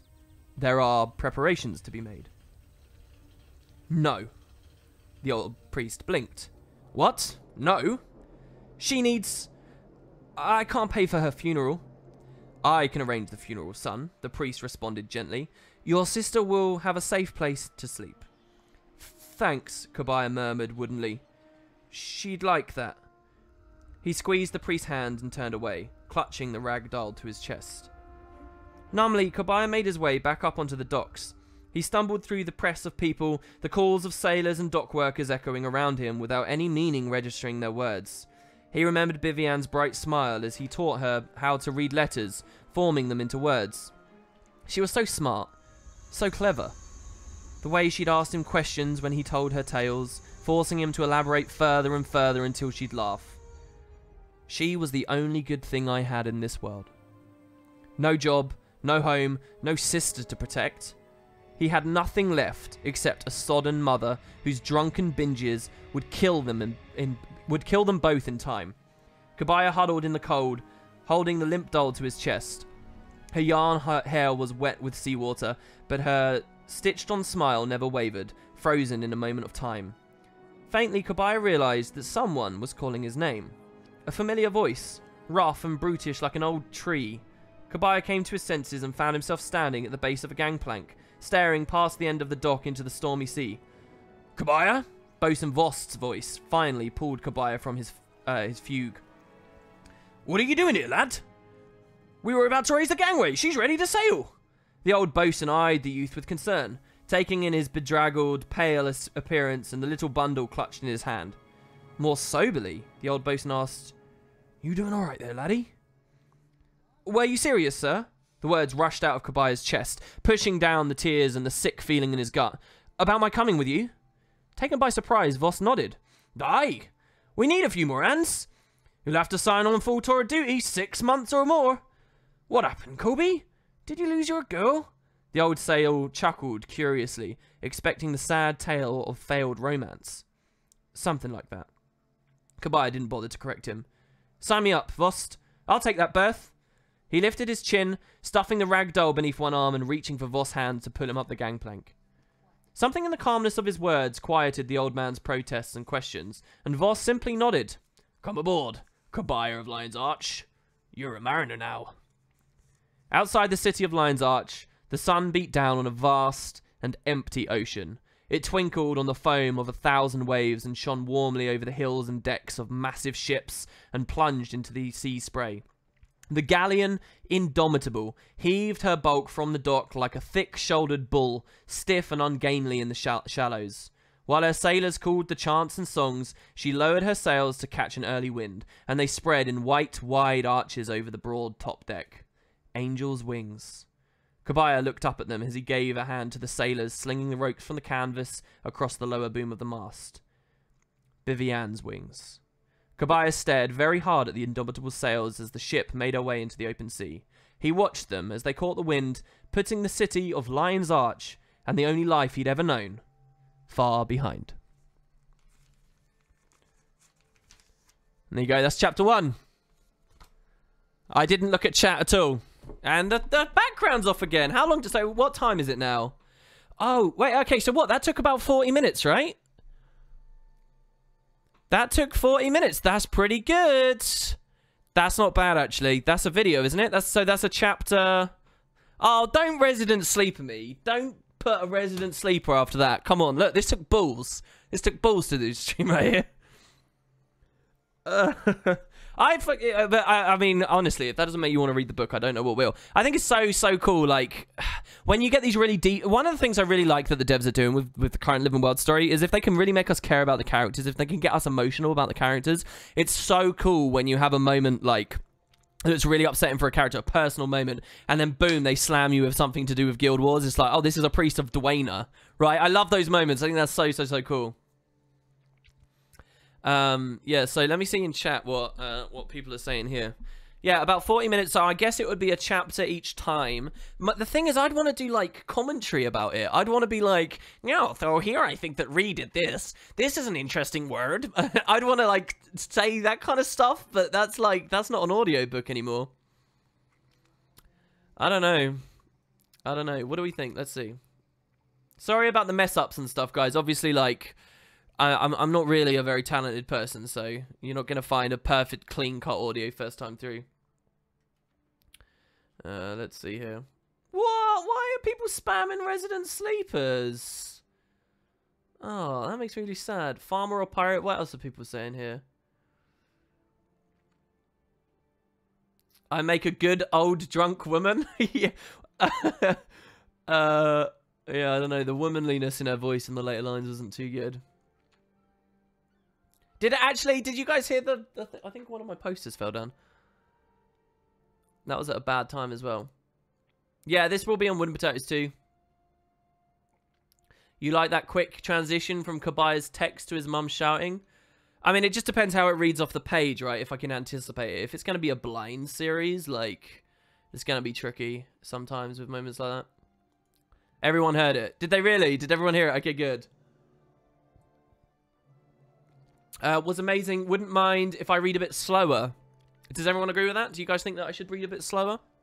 By the way, anyone watching this VOD, if you actually watch this VOD, I'll be open to feedback on this for a while. This project's not going to go flying out of the gate super quick. Obviously, I've got the Let's Play going, and it's not that they'll work exclusive to one another or whatever. Not exclusive. Well, yeah, exclusive works. But it will be a while before I want to, you know, make sure my workflow and stuff's all sorted with the LP and Game of the Day and stuff before I do this. So there'll be plenty of time to give me feedback. But that is basically the kind of thing I'd want to do. It's just I would be doing it, you know, not live. And the little mess-ups that you see there, they would get edited out. And you just hear the original, the correct take each time. That would be it, literally. If I can get away with doing it blind, I'd be really happy because, like, I don't know, it's less of a time commitment. And the idea would be, like, probably this would be a weekly series. It would be like Sea of Sorrows Saturday or something. Do you get what I mean? And it would be like, you'd read, or Ghost of Ascalon. Why don't any days of the week start with an A, an O, or a G? But you get what I mean, yeah? So, like, on Wednesdays, we'd be listening to Ghost of Ascalon. It would be a chapter a week kind of thing. That might be a bit slow for people to be hooked, but it would mean... if we did that, by the way, how many chapters is this book? Let's see. If it's one chapter a week, that means that... Oh, it has to be more than one chapter a week. It has to be, because this book is 40 chapters. So that would be the majority of a year just to do one... Almost an entire year just to do one book. This isn't going to be a 3-year project. 3 chapters a week? 3 chapters a week, maybe? How big is Ghost of Ascalon? I don't know. But then they're going to get really big videos. Can my channel sustain 3? I mean, this is all stuff for me. This isn't stuff that you guys need to offer feedback on. I've just got to figure out what I can sustain. I like your past audio story stuff, so if this is the same quality, it would be good. For general audiobooks, I like a slowish, easy to listen to narration and characters with consistent voices. What I think I will do, the quantity of text to go through has now dawned on me with this little prototype. So I think what I will be doing is I will not do any kind of hard and fast voice. You won't see like, oh, I am so on a clock. You won't hear like racist, you know, Tengu voice. You won't hear like... You would see something similar to what I did there, where I basically it's just me, and I ever so slightly tweak, I guess. Leave the poster fade. This isn't a video, Razor. This is not a video. This is I'm prototyping and seeing how it feels. Did your donation go through? Did you donate? Yeah, sorry, I would have missed everything like that. There we go. Pacing was good, in my opinion. I think it was a good speed. Was the person asking me to read slower not a native English speaker? Because often they want me to speak slower. So I wonder if it's that. Who's my favorite Guitari? Bat or Bus? Snake is shit. I actually haven't. You may as well be speaking like another language there, Yundo. I have no idea what you said to me. I really appreciate the donation, though. Thank you very much, dude. I actually have no idea what that is. No, it was a good speed. That was cool. It would definitely be a good thing to watch / hear. Let's see. I love it. I would watch this. I hate hearing my own voice reading books sometimes. And the background would basically be, I mean, there could be a way I could do it. If I buy the PDF version of these books, we could put it on screen as well at the same time. So you'd have the text to follow through with. So people could actually watch the video as well if they really wanted. But it would be an alt-tab situation, obviously. I could figure out an audiobook version to do with it. How cool is that, by the way? Any point before today, that would have been copyright breaking right there. But boom, I'm allowed to do it. You just got an exclusive right there. WP Book Club. Yeah, we should have like a book club section. Maybe I should complement the video with a Wood and Potatoes 2 production that talks about it. Ghost is only 27 chapters, is it? Well, is Ghost a bigger or shorter book overall, though? Okay, some weird fool on YouTube just uploaded his second video for 2012 MMOs, so I'm going to leave this boring stream and watch that, Kappa. You liked the speed? You're not a native English either, speaker? Can I do the book reading? Yes, I can. That's why I did it here today, Warden, that in. Because I got actual permission to do it now. Was okay. I have lots of thoughts on the voices, but if you don't plan to go deep into the voices, then I don't think I have anything really productive to say other than I think WP reading this is what makes it interesting. I don't personally like the writing as much, but having WP read this and all the valuable commentary that comes with it would be interesting. So you think it should be a commentated thing? You think it should be like, all right, I get through like X number...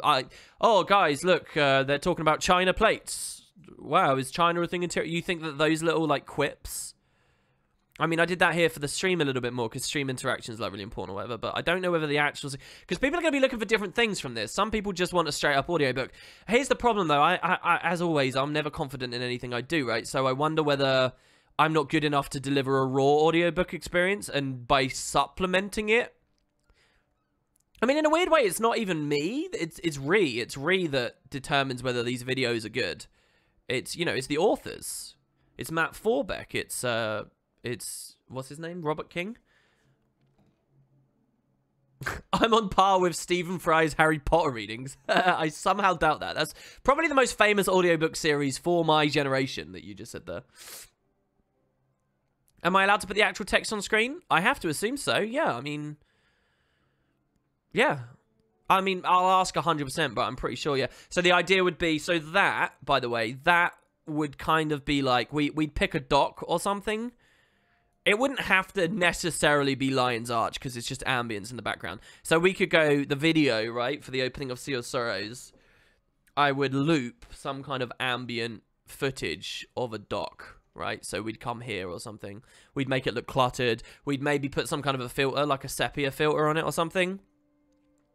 And then we'd also loop some, I don't know, Lion's Arch ambience audio or something for the first 5 minutes that trails off. And then mostly it's just me reading. So it'd be like this, right? This would be the background. And then there would be like translucent, set on a translucent background text, which is from the PDF that scrolls as I read. If I could find a way to do that, that would be really good. Lining that up, though, would be a bit tricky. But you do something like that, and that would be the video, literally. I'd have to figure out if I hard and fast remove all preamble audio and all post-amble. Synaptic Rabbit says I'd pay for this on Audible or Guild or Sea. I'm not allowed to sell it or paywall it in any way. That is one of my terms. There's a few things I can't do. I have to accept that if they want at any moment, the devs are allowed to force me to remove the content at a moment's notice. If one day they just decide, yeah, fuck that guy, they can tell me to turn it off, and my terms stipulate that I have to accept that. So that's one thing. Another thing is, yeah, I can't paywall it in any way. It has to be freely accessible to people. Which makes it a bit weird with the Patreon side of things, but I'm pretty sure as long as it's live on YouTube, Patreon, I might not be able to do Patreon early access, but I can double host it over on that drive. 2012 core story, let's play, book reading, PvP tutorials, what is this, everything you've wanted to do? Well, yeah, recently, yeah, it's pretty good. Don't get baited into commentary. They just want something like a trailer analysis again, says Neo Achilles. Is that bad? What do you mean? I'd like you to upload the audio into the video and the discussion will be in the comments. I mean, yeah, that's actually one thing I'd be really excited by. And I've talked about this before I even got permission to do this. One thing that I'm really thrilled by is, yeah, you know that book club idea? there's actually going to be that, because once a week we're going to get together as a community and essentially read a chapter of the book once a week, right? That's what we're going to do, guys.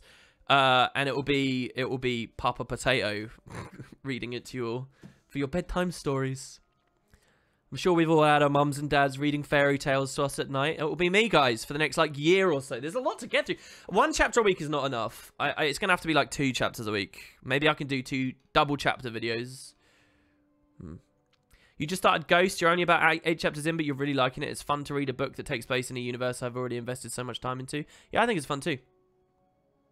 Mad Pie Man says, I'm from the UK. I do think the speed was okay. I think a smooth narration is more what I meant, i.e. not rushed. Did you feel that I was rushedly narrating there? WP, I think you should read with a southern US accent. Hey, y'all! Welcome back to Sea of Sorrows. I hope you all cringed there. I've realised the older I get, I really don't care very much about being cringy. I really enjoy making people cringe. I really enjoy it. I like making, like, painful stuff for people to watch. It's actually brilliant. I'll tell you what did it to me. It's when I got into Stuart Lee last year, and he just does these awful gigs that are just deliberately there to be horrible, but it's funny watching him just not care. And I've sort of taken that on. No, I will not read it in a horrible approximation of a Southern American accent. Or whatever that was a second ago. Maybe not so much the little quips, but more a commentary on the story itself. I don't know. I just trust that whatever commentary you would think is valuable would be good listening. I guess the quips are good too, just whatever you think would be interesting. Well, my original concept for this would be you read the whole chapter, and at the end you talk about the chapter we just read. But if you do that, it's a bit like when you're listening to an album of one of your favorite artists and it's in a playlist and you just want to get to the meat of the song, but at the end the artist comes up and they say, "Hey everybody, my name is Chicane and I really want you to sub to me if you want more videos. They'll be coming in 2013 very soon. Thank you everybody, I love you." Right, they do that for like 5 minutes and then it ends. And that's really annoying, right? And then the next episode on the playlist comes up and it's not relevant, you don't care. What I would want is something at the end that, basically what I'm saying, people can binge. They can playlist binge it. In 2022, you can go to Winnie Potato's playlist, you can experience Sea of Sorrows, yeah? And it's not with all my, like, stationary post-commentary. That's not going to be fun on rewatch. Your random quips and insights are what make it more interesting? I don't know. You paid $5 a stream for this, but now everyone gets to hear it? No, ads are allowed. I just can't pay. An ad is not a paywall. An ad is not a paywall. So that's fine. I can put ads on it. But I just can't explicitly charge. I can't go make these and sell, go sit at Camden Market and sell it to people. I can't do that. I hope I keep up the motivation too. People have been really, really nice though, so it's good. Thanks very much for the Prime sub, Synaptic Rabbit. The commentary might be a bit much. I want an overview discussion of the book, and that's probably unfair for people that want an audiobook. Yeah, so it's almost like there's 2 series, isn't it, really? Twitch after show. The thing is, if it was a chapter a week or more, that would mean one of my streams every weekend is dedicated to the book, and I don't think that that's a good idea. For like multiple years on end. That's crazy, isn't it? Can I explain why I can do this? I never know quite how to say her name, and I feel so bad about it. I'm just gonna say Stephanie, right? I think it is just Stephanie. But basically, someone over with ArenaNet and NCSoft has sort of been fighting for it for a while, and it came through with the legal team. That's basically it. For your YouTube videos, yeah, like that's exactly why I'm here right now, because the scenery is perfect, right? This scenery is perfect for the chapter we just heard. I mean, I could go completely balls to the wall, and when we're in the shack, I could go find, like, a house to be in or something, and then I could come back, and we could have a different dock shot, and another one, and another one. And at the end, if I was able to earn a living purely doing that, then I would, but I kind of have to manage my time a little bit smart on that, so I'll have to, like, be a bit lazy with it to some extent. But yeah, we'll do this. This is where Vivian slept, okay? And yeah, Paula, by the way, I think I will find Paula on... What's my, like... It's the engineer hero, I think. Where is my engineer hero? Where is he? He's probably, like, ages back here somewhere. No. Here he is. She is. Whoops. It's a lady. Polla is an item in Guild Wars 2.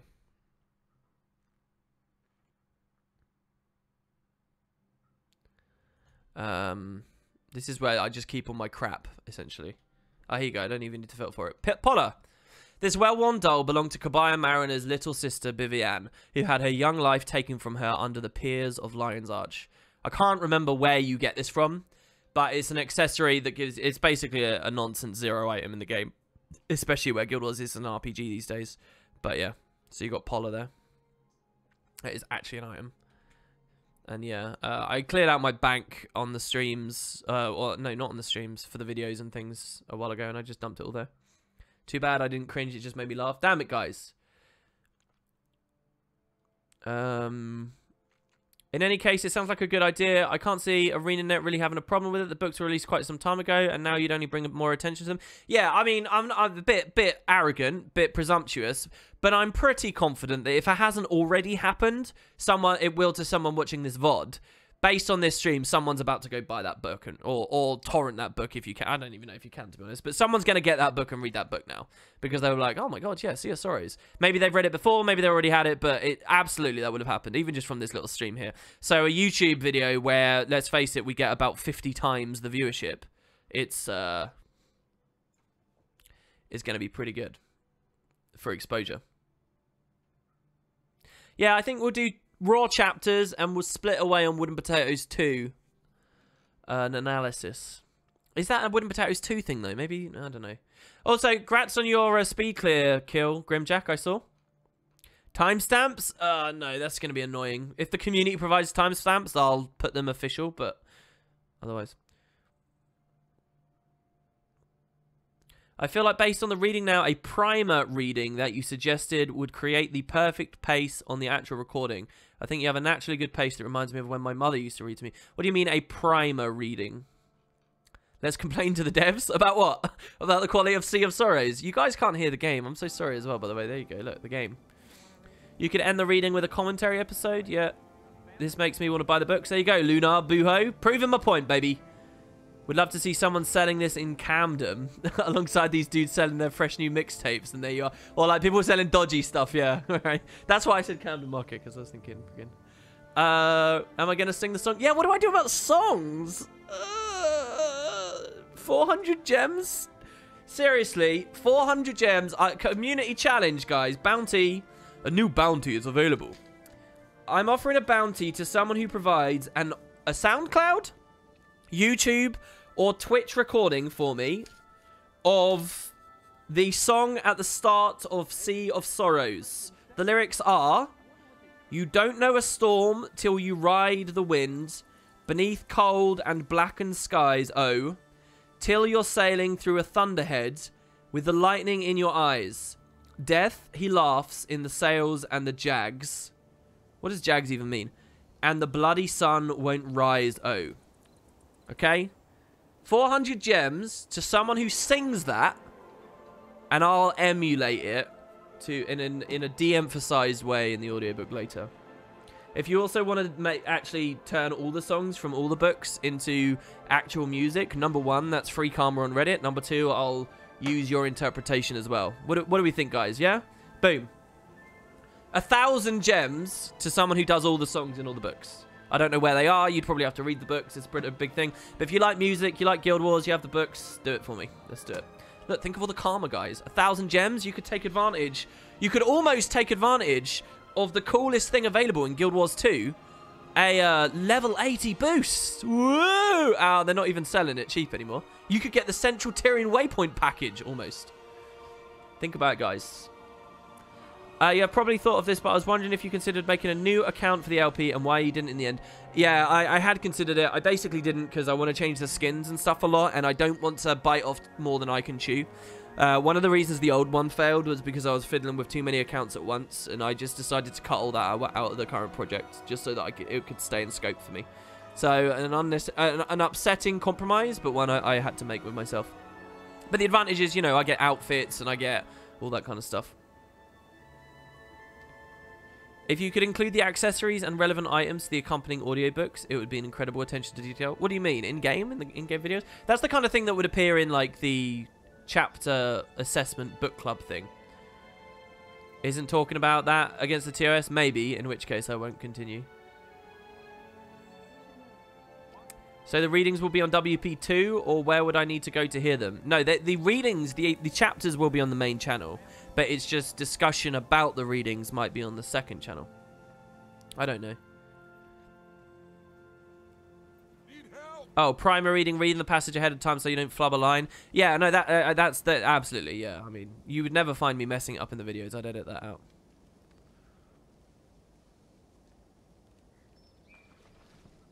Why can't you just narrate it like reading poetry? Jags is a sharp projection. Get Charmin on it. Whoever sings it, can you do it in a baritone? What, you want me to try and emulate a baritone? If you post the lines, I would sing them and look for a folk style accompaniment. Well, I don't know whether that's... I don't know whether I can do that. I don't know whether I can, like, straight up... I don't know, it's weird, isn't there? There's, like, some weird grey area here now, isn't there? Surely I can post the lines. But I don't know. I'm not going to go through all 3 novels, finding them in advance to get the songs before the thing comes out. What am I talking about? I'm not a great singer. I just do folk songs for D&D. I have no idea why I thought I'd be good for a video. You want a proper singer? No, I don't need a proper singer. I just need someone to align a tune with the lyrics. That's all I need, right? I don't care how much control you have over your throat. All I care is, like, getting some kind of a beat to it or an idea, yeah?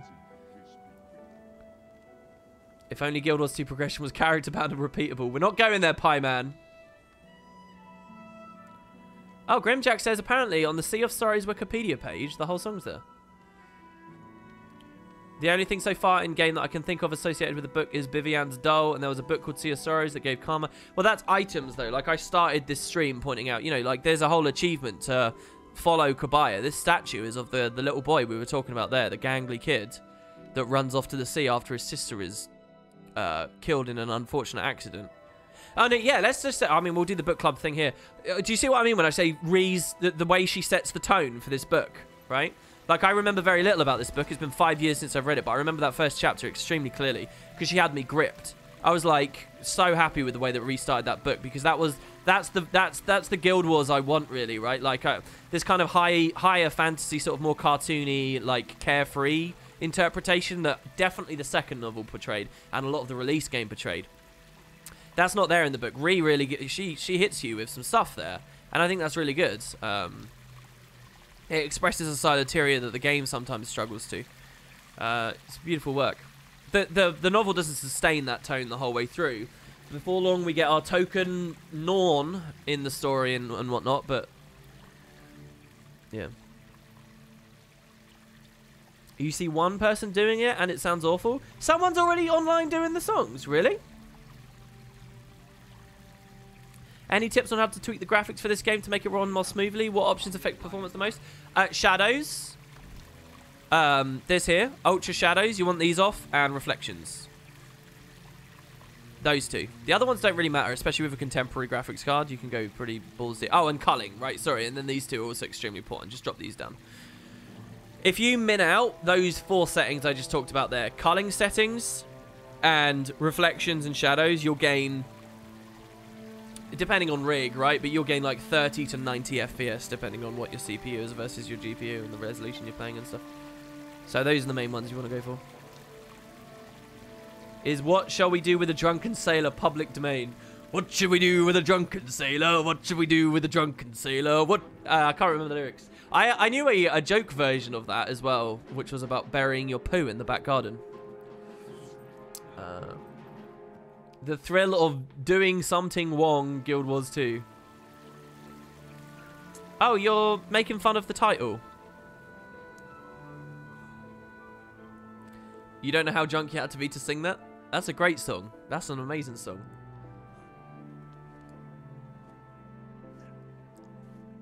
Yes, you want culling, right? So you want character model quality at lowest and limit at lowest as well. I have a balance of highest and low, which is like a really nice balance that preserves a ton of frames, but also looks good for my rig. Sing the Pooh one. I can't remember the Pooh lyrics. But it's about burying a poo because you got no toilet paper or something, and then you bury it in like the frozen earth. I haven't sang that since I was like 8, alright? Like, come on. You're expecting too much of me.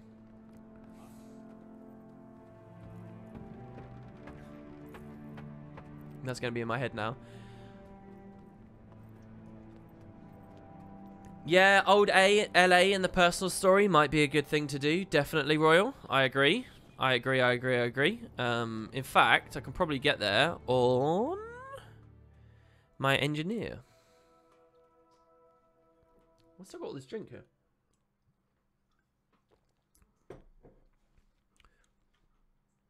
So, I mean, I don't know really what else we've got going. That's about it, really. That's the stream, to be honest with you. That's it. We'll play like one PvPQ, but then that's probably...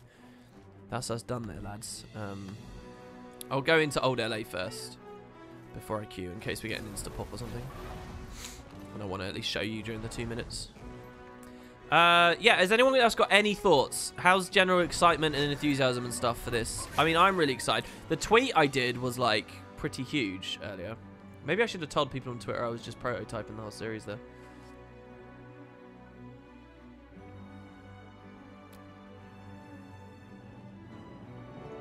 Yeah, I mean, there's a big response on Twitter at the moment. Favorite moment in each of the novels? I don't remember the specifics of it anymore, but there's a moment in Ghosts where an Asura, like, has a big climactic moment in a battle with a golem or something in Ghosts at the end. I really liked that. I remember being really struck by that and enjoying that. So there's that. What else, though? What I genuinely did... The second novel I'm not on very good terms with. I don't like it very much. However, I'm pretty sure it would have blown my mind right as Glint started getting introduced to it. Those early moments with Glint and the reveal that she was going to be a part of the story and stuff, I'm sure that was actually all mind-blowing. That's probably as high as that book ever got. If I remember rightly, the first third of that book's not bad, but then it just completely goes off the rails and it just loses all, like, substance.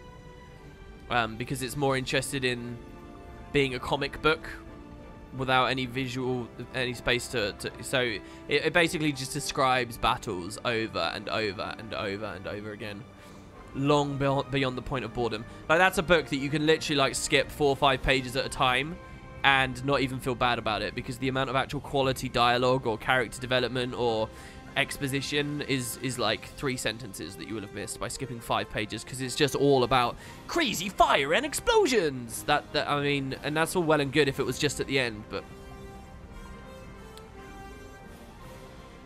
I don't know. That was my impression years ago. Maybe I'll be a lot more forgiving now. Maybe it's sort of up my alley now. Maybe it suits my taste better. But the second novel, I don't know what I love about it, really. The second novel is Guild Wars 2's core experience, by the way. It's an amazing story. It's just horrendously executed. I'm really cruel about this, aren't I? But it's how I feel. I'm sorry. It's an amazing story. Destiny's Edge as a guild, their adventures, their interactions with Glint, their trajectories as characters, it's really cool. What they do on paper is really good, but their execution of it is just, like, horrendous. I've just realized there's not a single instance in Guild Wars 2 that allows you to come up on these boat bridges. None of the personal story instances allow you to explore these ever again. Can we at least look inside? We can look inside, but then we hit the boundary, like, here, right? Oh my god, we can even come here. Wow, this is kind of cool. This would be a really exciting place to show, because this is a very rare place. What you're looking at here is a very, like, rare location. None of the instances take you to these. None of them. There's not a single personal story branch that can let you properly explore that area of the map. Most of the rest of Lion's Arch is explorable properly. This looks kind of nice. This one's alright.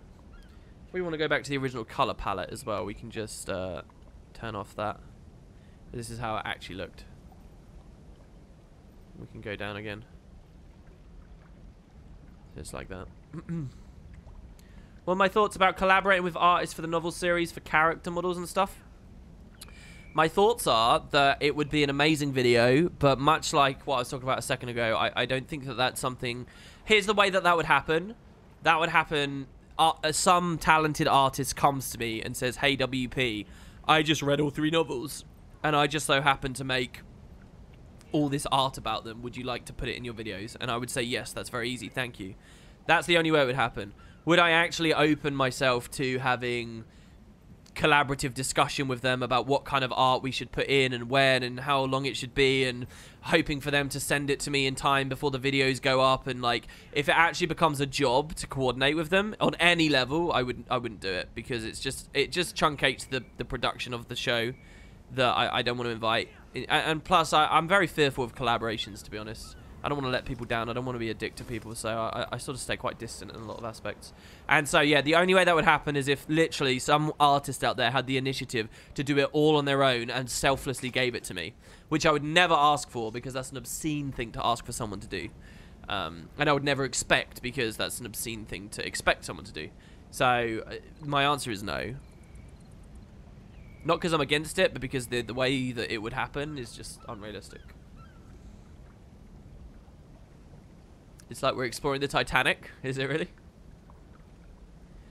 Yeah, that's a nice idea, Dead Zealot, to make it like the Lore series. But I mean, that was a lot of project management, basically. Like, the Lore series has so much going on behind it, and that's the other thing as well. You guys know this about me. It's sort of a thing of money. This looks so good with the depth blur back there.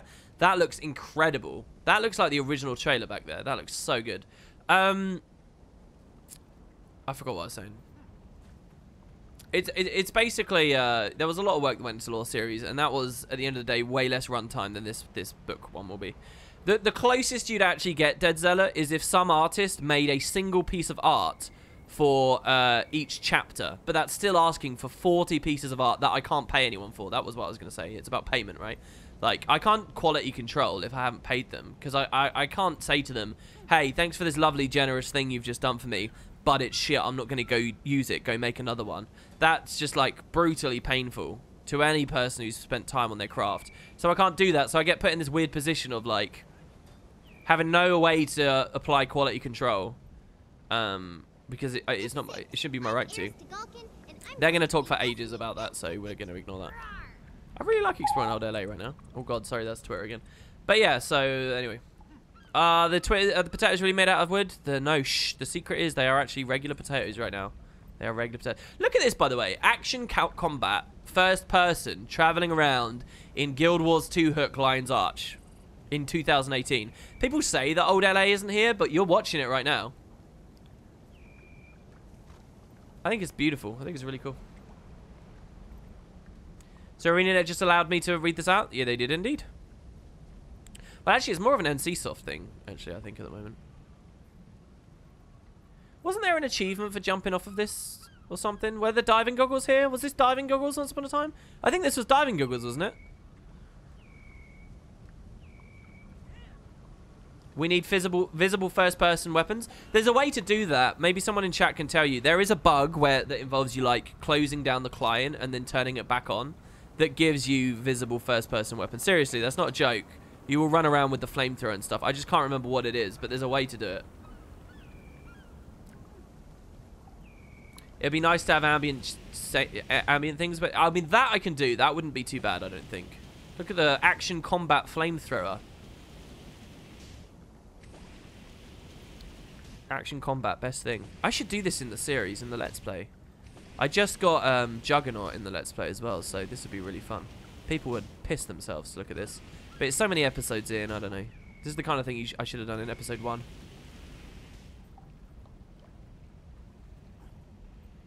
We could even deliberately trigger the bug. Maybe they fixed it, I don't know. Edge of Destiny had good pacing for like half the book, like Dragonspawn arc and the stuff leading up to the kill was a big deal. Yeah, and then it does the bit where they just charge around killing other minions, and that's where it really goes off the rails. Yeah. I'm glad I'm not the only one that feels that. The pacing is good at the start, and then it just falls to pieces. Do you think you could find characters in-game? What do you mean? I don't know what you mean by that. We're gonna matchmake and play our Mesmer.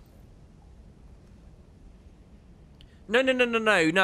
I didn't get Juggernaut the hammer. I'm not going to get Scrapper till Heart of Thorns. I got Juggernaut the trait, which is a flamethrower related trait. Does anyone pick out details in your Let's Play that you hid? Or didn't know they would see? What Let's Play have I hidden, Jules? Are you talking about the original Guild Wars 2 LP that I started in 2012 and closed in 2013? That's not hidden. That's still there. People can watch it. There's about 40 videos, I think. You can watch it if you like. I just think and it's going to be very similar. It's going to be on the same kind of trajectory as my current one. But it's older, basically. That's the only main difference. I don't think I've seen a single comment on that series. A lot of people went back to the Guild Wars 1 Let's Play. After 2 days ago, when I launched this, a lot of people went back to the GW1 one. And a lot of them said as well, wow, you sound bored, this is boring, or whatever. Which is fair, that's fine. I'd take no issue with that, because it was lower quality. But I don't think anyone went to the Guild Wars 2 one. A bit off topic, have you played the Soulsborne series? I feel that you'd really enjoy the subtle storytelling and world building. No, I haven't. Am I adding a secret code to the Guild Wars 2 one like the Guild Wars 1 one? The secret code was delivered through annotations, which don't exist anymore, so I doubt it. It's a cool idea, though, and I'm still passionate about stuff like that, so maybe.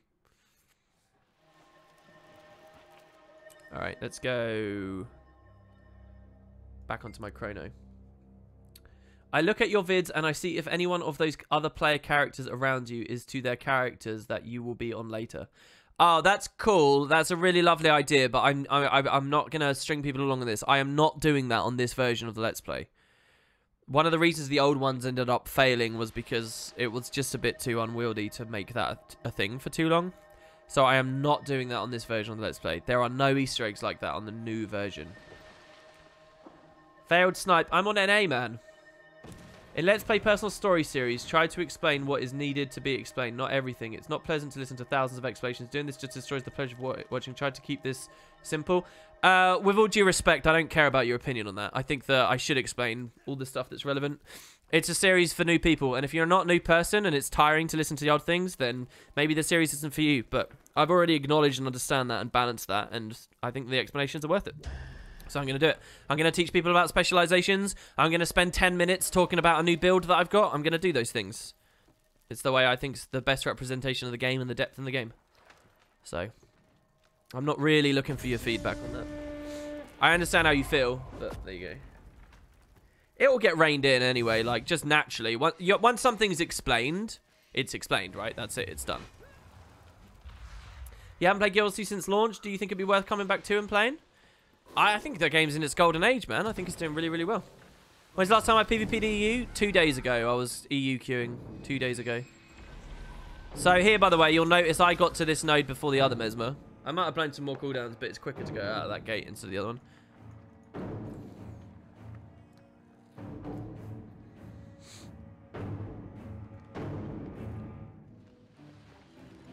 When did I cap this? It was like the event wasn't up. I don't know what's going on. Alright, so we scored a kill. So we just make sure that that's getting rotted. Blink will be up, and I'm going to go mid in a second. I've never done a commentary on Spirit Watch, by the way. I should do this on Game of the Day at some point. Mid fight's already won as well. I don't want to push far because my portal won't tether.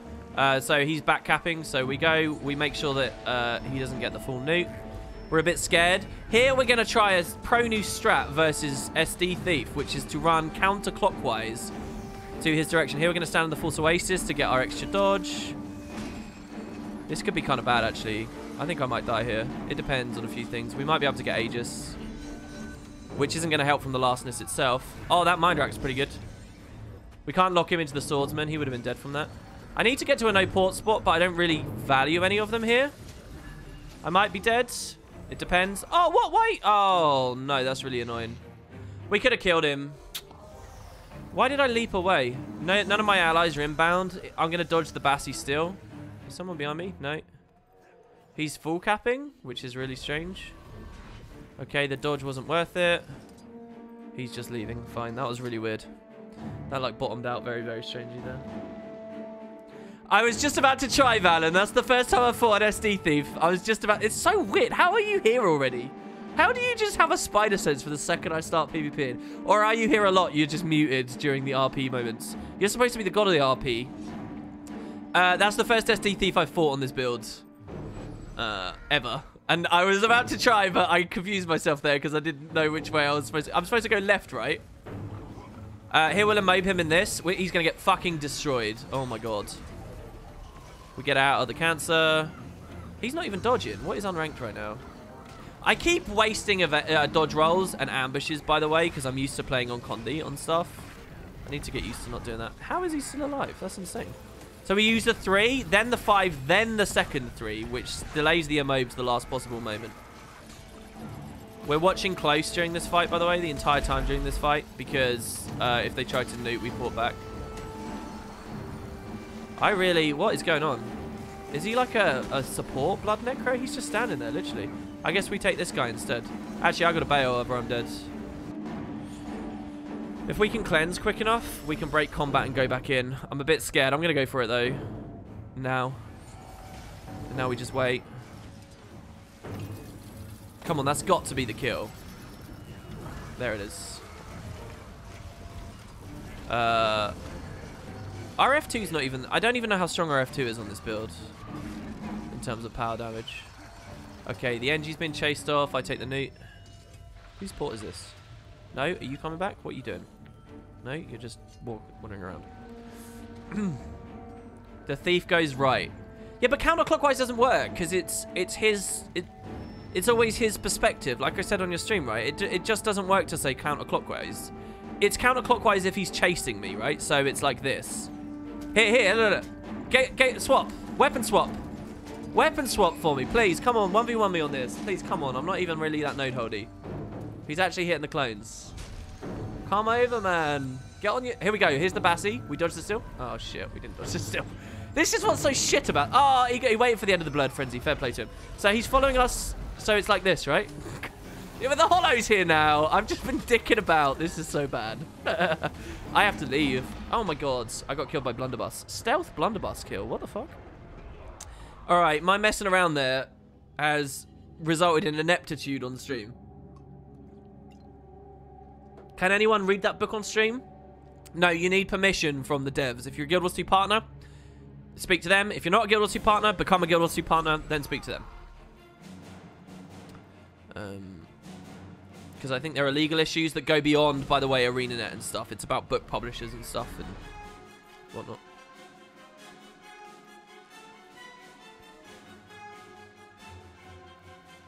If I get neutered here, I'll be really upset. Okay. Oh, what the fuck? Oh, dude, he should have line of sighted. He could have survived so easy just by walking around that. We still have the stab from the shatter, so I'll take the stomp. Preserve the endurance. Is that guy leaving? He's staying? Staying? Staying? Yes? Okay. A bit of an overzerg. I mean, I'll go far. We haven't been far yet today. Let's see what's going on. They scored the kill over there anyway. This is an easy game, by the way. I don't actually know what's going on. So he's shatter. Hollow. I'm actually going to jump the hollow. I'd rather do this. There, that's good. Swordsman did sweet FA. Does Swordsman work badly on ramps?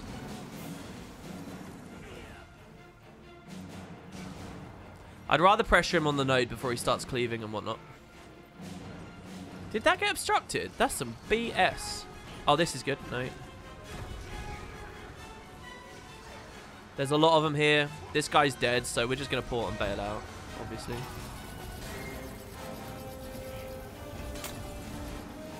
Oh, come on. The phase retreat moved me back into the shockwave.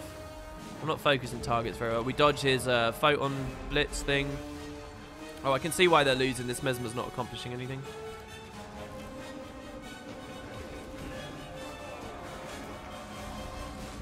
Yeah, I got to get used to the differences between this and the Condi build. I'm surprised this fight's still going on. All right, they've capped it. We're going to go take this mid-nuke now. More important. Who is it? It's a thief. Yeah, baby. Here we go. Bassi. All right, he's gonna jump me after the Blood Frenzy. No, he's not. Come on, man. Literally, being a thief just means stand there. The more passive you are, the better, because they'll blow all their shit in anticipation. Wait. Come back. I could purported you. Oh. No, he's leaving. Okay, so what we got? We got 3 over there. Oh, the portal's gone now. All right, fine. I'll just wait. I'll re-establish it mids. I'll take the plus on close. Mostly because I want to fight that thief. Oh my god, he's not having a good day. Oh, hey! Wee! Get fucked, wee! Alright, we'll go help them. I went the wrong way. Because the thief was on respawn. I should have been aware of that. They're going to collapse mids. So I'll just hold the Necro here for a second. What build is this? But we have to port out in like any second now.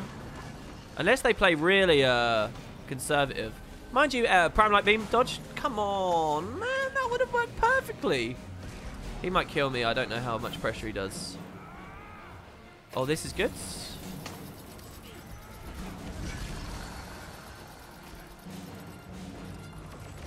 We're pretty safe right now, by the way, because we can always just escape for free. Here, once that guy leaves. I mean, this is crazy. The way that they're playing is actually crazy because... I mean, Portal's gone again now. Like, what is this? This is not a win condition, red team. You need to aggress somewhere else. Oh, the nuke went through and my Portal's gone. Of course it is. And I keep fucking that up. You can't blink Prime Light because it auto-targets? I would have thought that it's... Does it not come out as a wave? It's just very quick. I guess if it's instant, all 1200 range of the ground gets painted. Maybe you can't blink away from it. Okay, can we please skill this? I'm going to pop that because it's the fear and it will get rid of my mode clone. Oh my god, and then he F4'd the swordsman anyway. Standing in all the sewage just to make sure our phantasms can do stuff. We have to jaunt that stuff off. There we go. Alright, we're good. So gravy. What? Oh, I'm so bad at Guilders 2. It's fine. Oh no, I was looking at chat and taking a drink. That's not fair. I literally was drinking cider as that happened. That's not fair. Fuck's sake. I blame you, Marvin. I literally looked at chat. I was like, oh, Marvin's at the oh, I'm dead. It tracks. It's a quick blast. Okay, well, all right, never mind. I guess that's fair.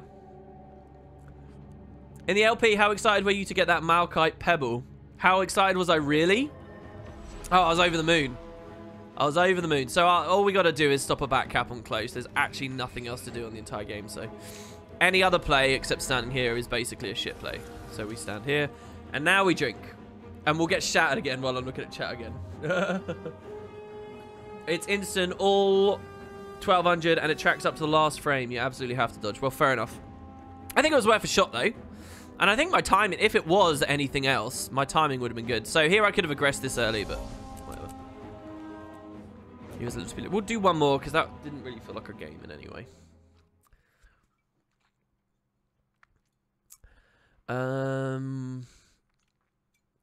Sorry, hey WP, how did you want the song submitted again? Twitter? If Twitter, do you accept any other way of submission? All I need is you just to post me a URL to the song on a site that hosts it. It can be a Google Drive. It can be a YouTube video. It can be a SoundCloud video. It can be a Twitch VOD. It can be whatever you want it to be. Doesn't matter. So I'll give you 400 gems if you do. What we'll do is we'll leave it a week, right? And as many people as can submit as possible. And whoever does the best version, they win the 400 gems, okay? Marvin, not my friend, confirmed. Absolutely confirmed. Play Chrono Disenchanter? No, I don't. Chrono Disenchanter is debatably better in some ways. So it depends who you are and what you think. But I'm actually not playing this build because it's a boilerplate thing that everyone stands by at the moment.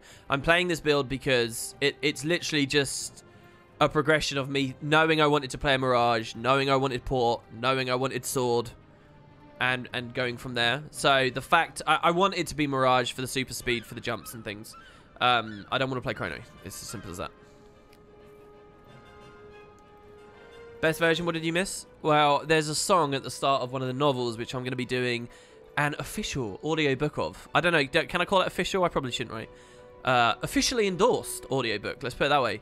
And there's a song at the start, and I don't know how you're supposed to sing it. It's just lyrics on a page. So whoever, like, transcribes transcribes? Is that transcript? Whatever. Whoever, an actual musician decides to look at those lyrics and makes a song out of it, like a beat, like a tune that I can emulate vaguely. I'm going to give them 400 gems. Does Mirage not go with a new mechanic? No. You don't need it. Elite specialization does not mean new F ability. That would be really boring. I actually have a lot of respect for Mirage not doing that. What Mirage gets is they unlock a new ability on all their auto attacks across the entire class called an ambush ability. And their dodge roll changes. Their dodge roll mechanic instead becomes something called Mirror. Mirage Mirror. Prime Light Beam can track behind the NG. Really? Do you mean as in, if I blink past him, he'll turn around? That's bullshit. That's what Plasma Beam and stuff should be. If they get that, like, that's the only thing that frustrates me with this game. Why don't they have it consistent, right? Like, Prime Light Beam should work the same as Plasma Beam for that purpose. If you move behind the cone, it should cancel cast. I'm sorry, but... Or it can do that, and your character will spin around with ungodly fraction of a second reflexes and do it just because you still had the target. If it's that, then other skills should do the same thing. Prime Light Beam should do the same. Plasma Beam should do the same. And whatnot. Maybe I'm just a salty fresh air chap that hates seeing other people get quality of life, like the Necro Torch skills not being LOS'd when some of my ones animation-wise look like they should be.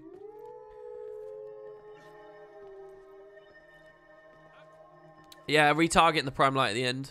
Fair enough. Seems like a cool dupe. Okay, so apparently we got a fresh air early against us.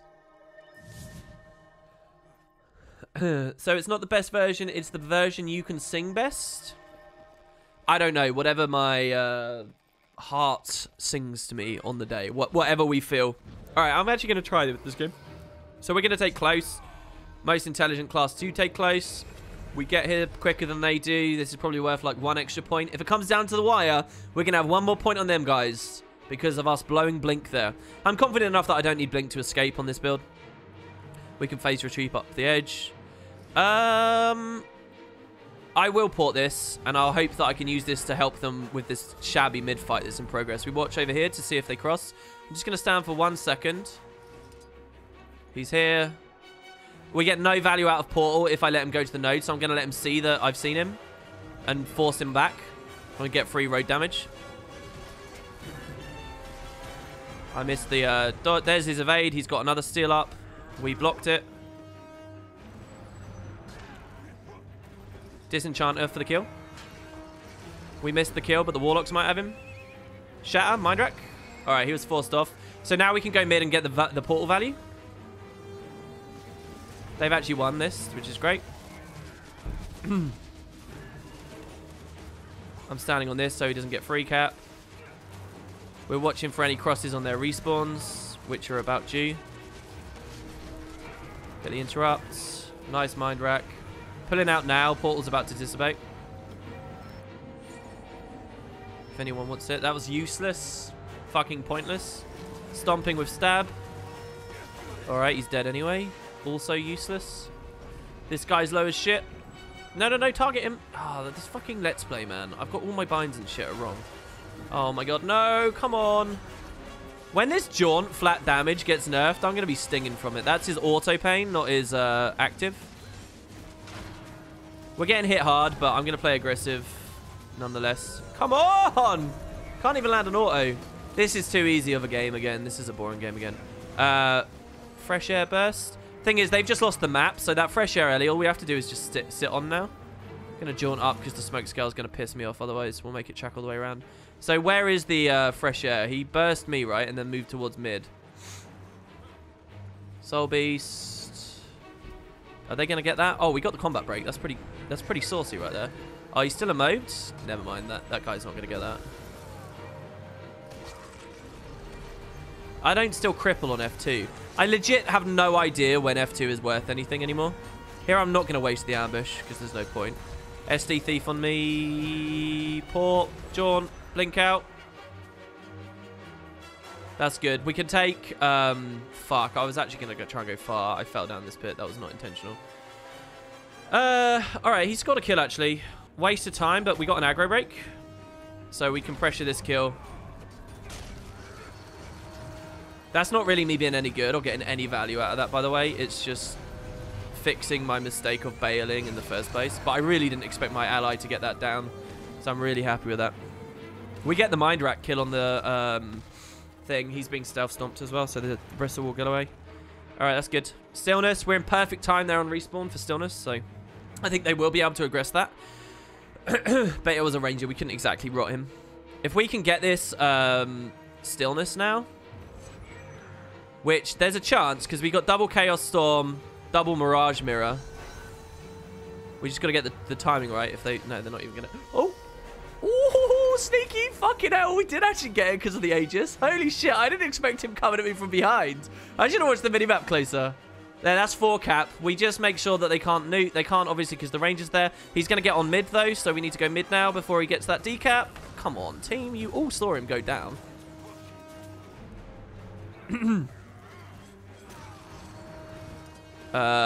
We can get this because he doesn't have enough stab. He has to try and pressure and he won't be able to. Oh, the downstate 3 explosion, I think that was. That's hilarious. This is annoying. If I couldn't establish it though because I wasted it before. We might be able to stop the decap though. The full cap. Sorry. Gotta be quick. Evaded one steal, stopped him getting full cap, and the other sucked my D. That's insane. Oh, actually, one of them might have been a sword too. Gonna cover this with oh! I wish I could say that was intentional. That was not intentional distort. I mean, it totally was, guys. I'm really good at this game. Look at these fucking pro plays. Oh, we let them get full cap. I'm actually scared now of the pressure. We'll just no shit. Fuck's sake. Rangers here. All we need to do is rally us. Thank you. And now we're gonna flee. Don't need to. Oh, even better. I didn't even know someone was at mid. Oh, even better, I say, as I'm gonna die. Still have this. That's fine. Why are they walking back when I had a portal? I like what our thief's been doing, by the way. These decaps. What happened to my phase retreat there? Who's this that respawned? Thief, isn't it? If he's forced to take full cap, he's gonna get harassed. Yeah, he is. Easy. Get baited, my son. And the other one, oh, he's having a bad day. He's having a bad day. Come on, attack me. Oh, why did he attack me? I think he might be new to this, actually. Thank you for the free kill. All right, we'll just bail out now. Warrior, he's self-resing. We drop chaos on him. Stomp going through. They got Newt. I'm only sustaining here till I get port up. Oh, Warrior Vengeance. That's funny. It might actually be a really nice play for him as well. So we take the portal here. And now, I mean, that was actually a bad portal because there's some really much more useful places I can put it for this mechanic. We just keep the fight here, though. We don't let them see that we're going to do anything. And we'll take the blink up. Actually, we've got to aggress him now because if he goes around the side earlier... There, we pushed him off. Perfect. We have to go low. Because that guy went stillness. I can port them from mid now, but... Oh, shit. Low awareness from me. Just harass him, please. You can get that. It's obviously it's never going to happen, is it? Silly of me. That mind rack might get him. No, it didn't. No short bow. Okay, can we just finish him off nice and quick, please? Okay, they did. Going back to mid. This full cap isn't necessary. Ranger. No, I'll take it anyway. I kind of want it to be the one that stayed there, but they're 2v1ing up there anyway, right, at Trank, so I don't see any need for me to be there right now. We'll take this and then a quick kill on the Ellie, who's just finished their Earth shit.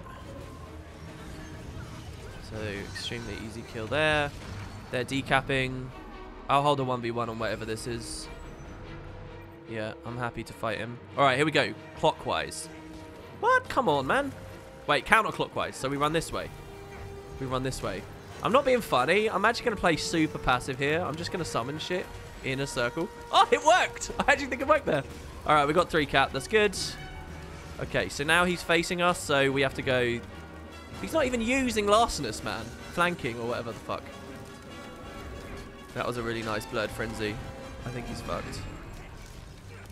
Oi! Walk back into the swordsman. Sorry, my friend. And I just stand here for the win now. I don't know about that. I don't know how well that works. We're going to rally anyway, which is the really saucy thing. Lol. Okay, cool. Offense, damage. Yeah.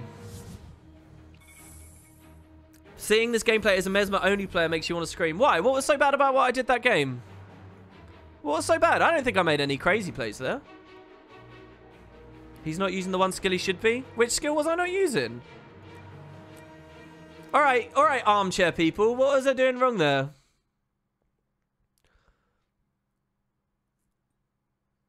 Oh, you think that the Staff Ambush is good on power? I mean, I will openly admit I have very little clue of how the playstyle of this specific Mesmer build. I genuinely don't really. Here's what I know, right? I know that the Warlock hits like a truck from range. I know that the Sword 5 is great if you mob them in it, and it does crazy damage. I know that this is great as a boon rip and damage. That's about it, really. Those are my high-pressure skills. As far as I'm aware, it's this, and it's this. As far as I'm aware. I mean, on paper, I know what they all do, but in terms of flow, I don't know what the flow of the class is, if you will. Not you, the thief. Oh, you guys were talking about the thief. Oh, right. Okay, all right. That makes sense. Is this game still cruddy or is it improved? Specifically asking you, Valen.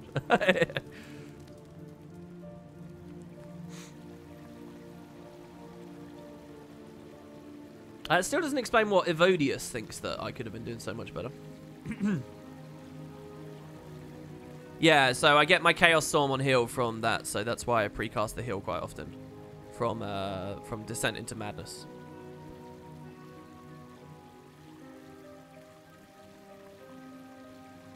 Wait, Staff Ambush doesn't create clones, does it?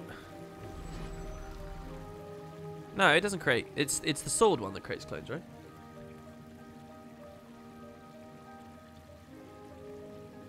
Or am I misinterpreting some of these messages? Maybe I am.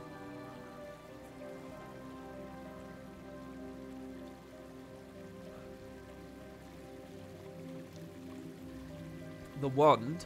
What? Sword ambush does create clones. What are you talking about? Lunge at your foe and strike them with your sword, briefly dazing them. Leave behind a clone at your original location. It absolutely does create clones. Because I ran a ton of... I actually ran a lot of sword main hand mirage. It was sword torch. Season 9, I was playing a huge amount of this, but it was Condi. It was not power. So there is kind of a big difference there. This is like a slightly nerfed version of the Condi build. The Condi build was slightly stronger because it had more utility by the way of stealth, which this one doesn't. But other than that, it's extremely similar. You've never noticed it? Yeah, that's why, like, it's so strong with the when you would combo it with Riddle of Sand. Because, like, just the flow of using the ambushes to move in, to proc the Riddle of Sand, to capitalize on the shatter on the clone, to refresh it right as the ambush lands. Like, if you think about the timing of it, it was really, really nice. Yes, yeah, you can. If you run, yeah, it's illusions, isn't it? Wait, is it illusions? What the fuck? No, it's dueling. I think it's a dueling trait. If you run deceptive evasion, create a clone at your position when you dodge, and you have a sword. No line of sight. No Valen path. And we get in combat. If you watch, and I do one thing, we get two clones out of it immediately. Which, I don't know whether anyone's really assessed, like, the value of this Grandmaster since the whole Shatter rework and change. Like, now that Shatter Storm is a thing, maybe there's a version that you can somehow, like, take advantage of the, like, nuts generation that's possible and stuff now. Because, as well, you get Escape Artist as well, if you were running Shatter Storm. That build would be, like, dueling with the Deceptive Evasion, and then you would run Illusions. And you could run, come on, break combat, man. You could run Shatter Storm for ammunition, Mind Rack, and you could run Escape Artist, a clone where you gain stealth. and then, you know, improves shatters or whatever the fuck. And, yeah, you just get, like, double clones from decoy, double clones from sword ambushes. You know, like, it's just sort of nuts, right? And I can still do it again, right? Like, it's a bit insane. But, I mean, I don't claim to be a great Mesmer player. I've done barely any Theorycraft. But this was something I was looking at because, again, it hits all the criteria I care about, right? It hits staff, portal, and thingy. Yeah, Signet of Illusions had that change as well, right? This used to be your Phantasms are tankier, and now it's just straight up get clones passively, constantly.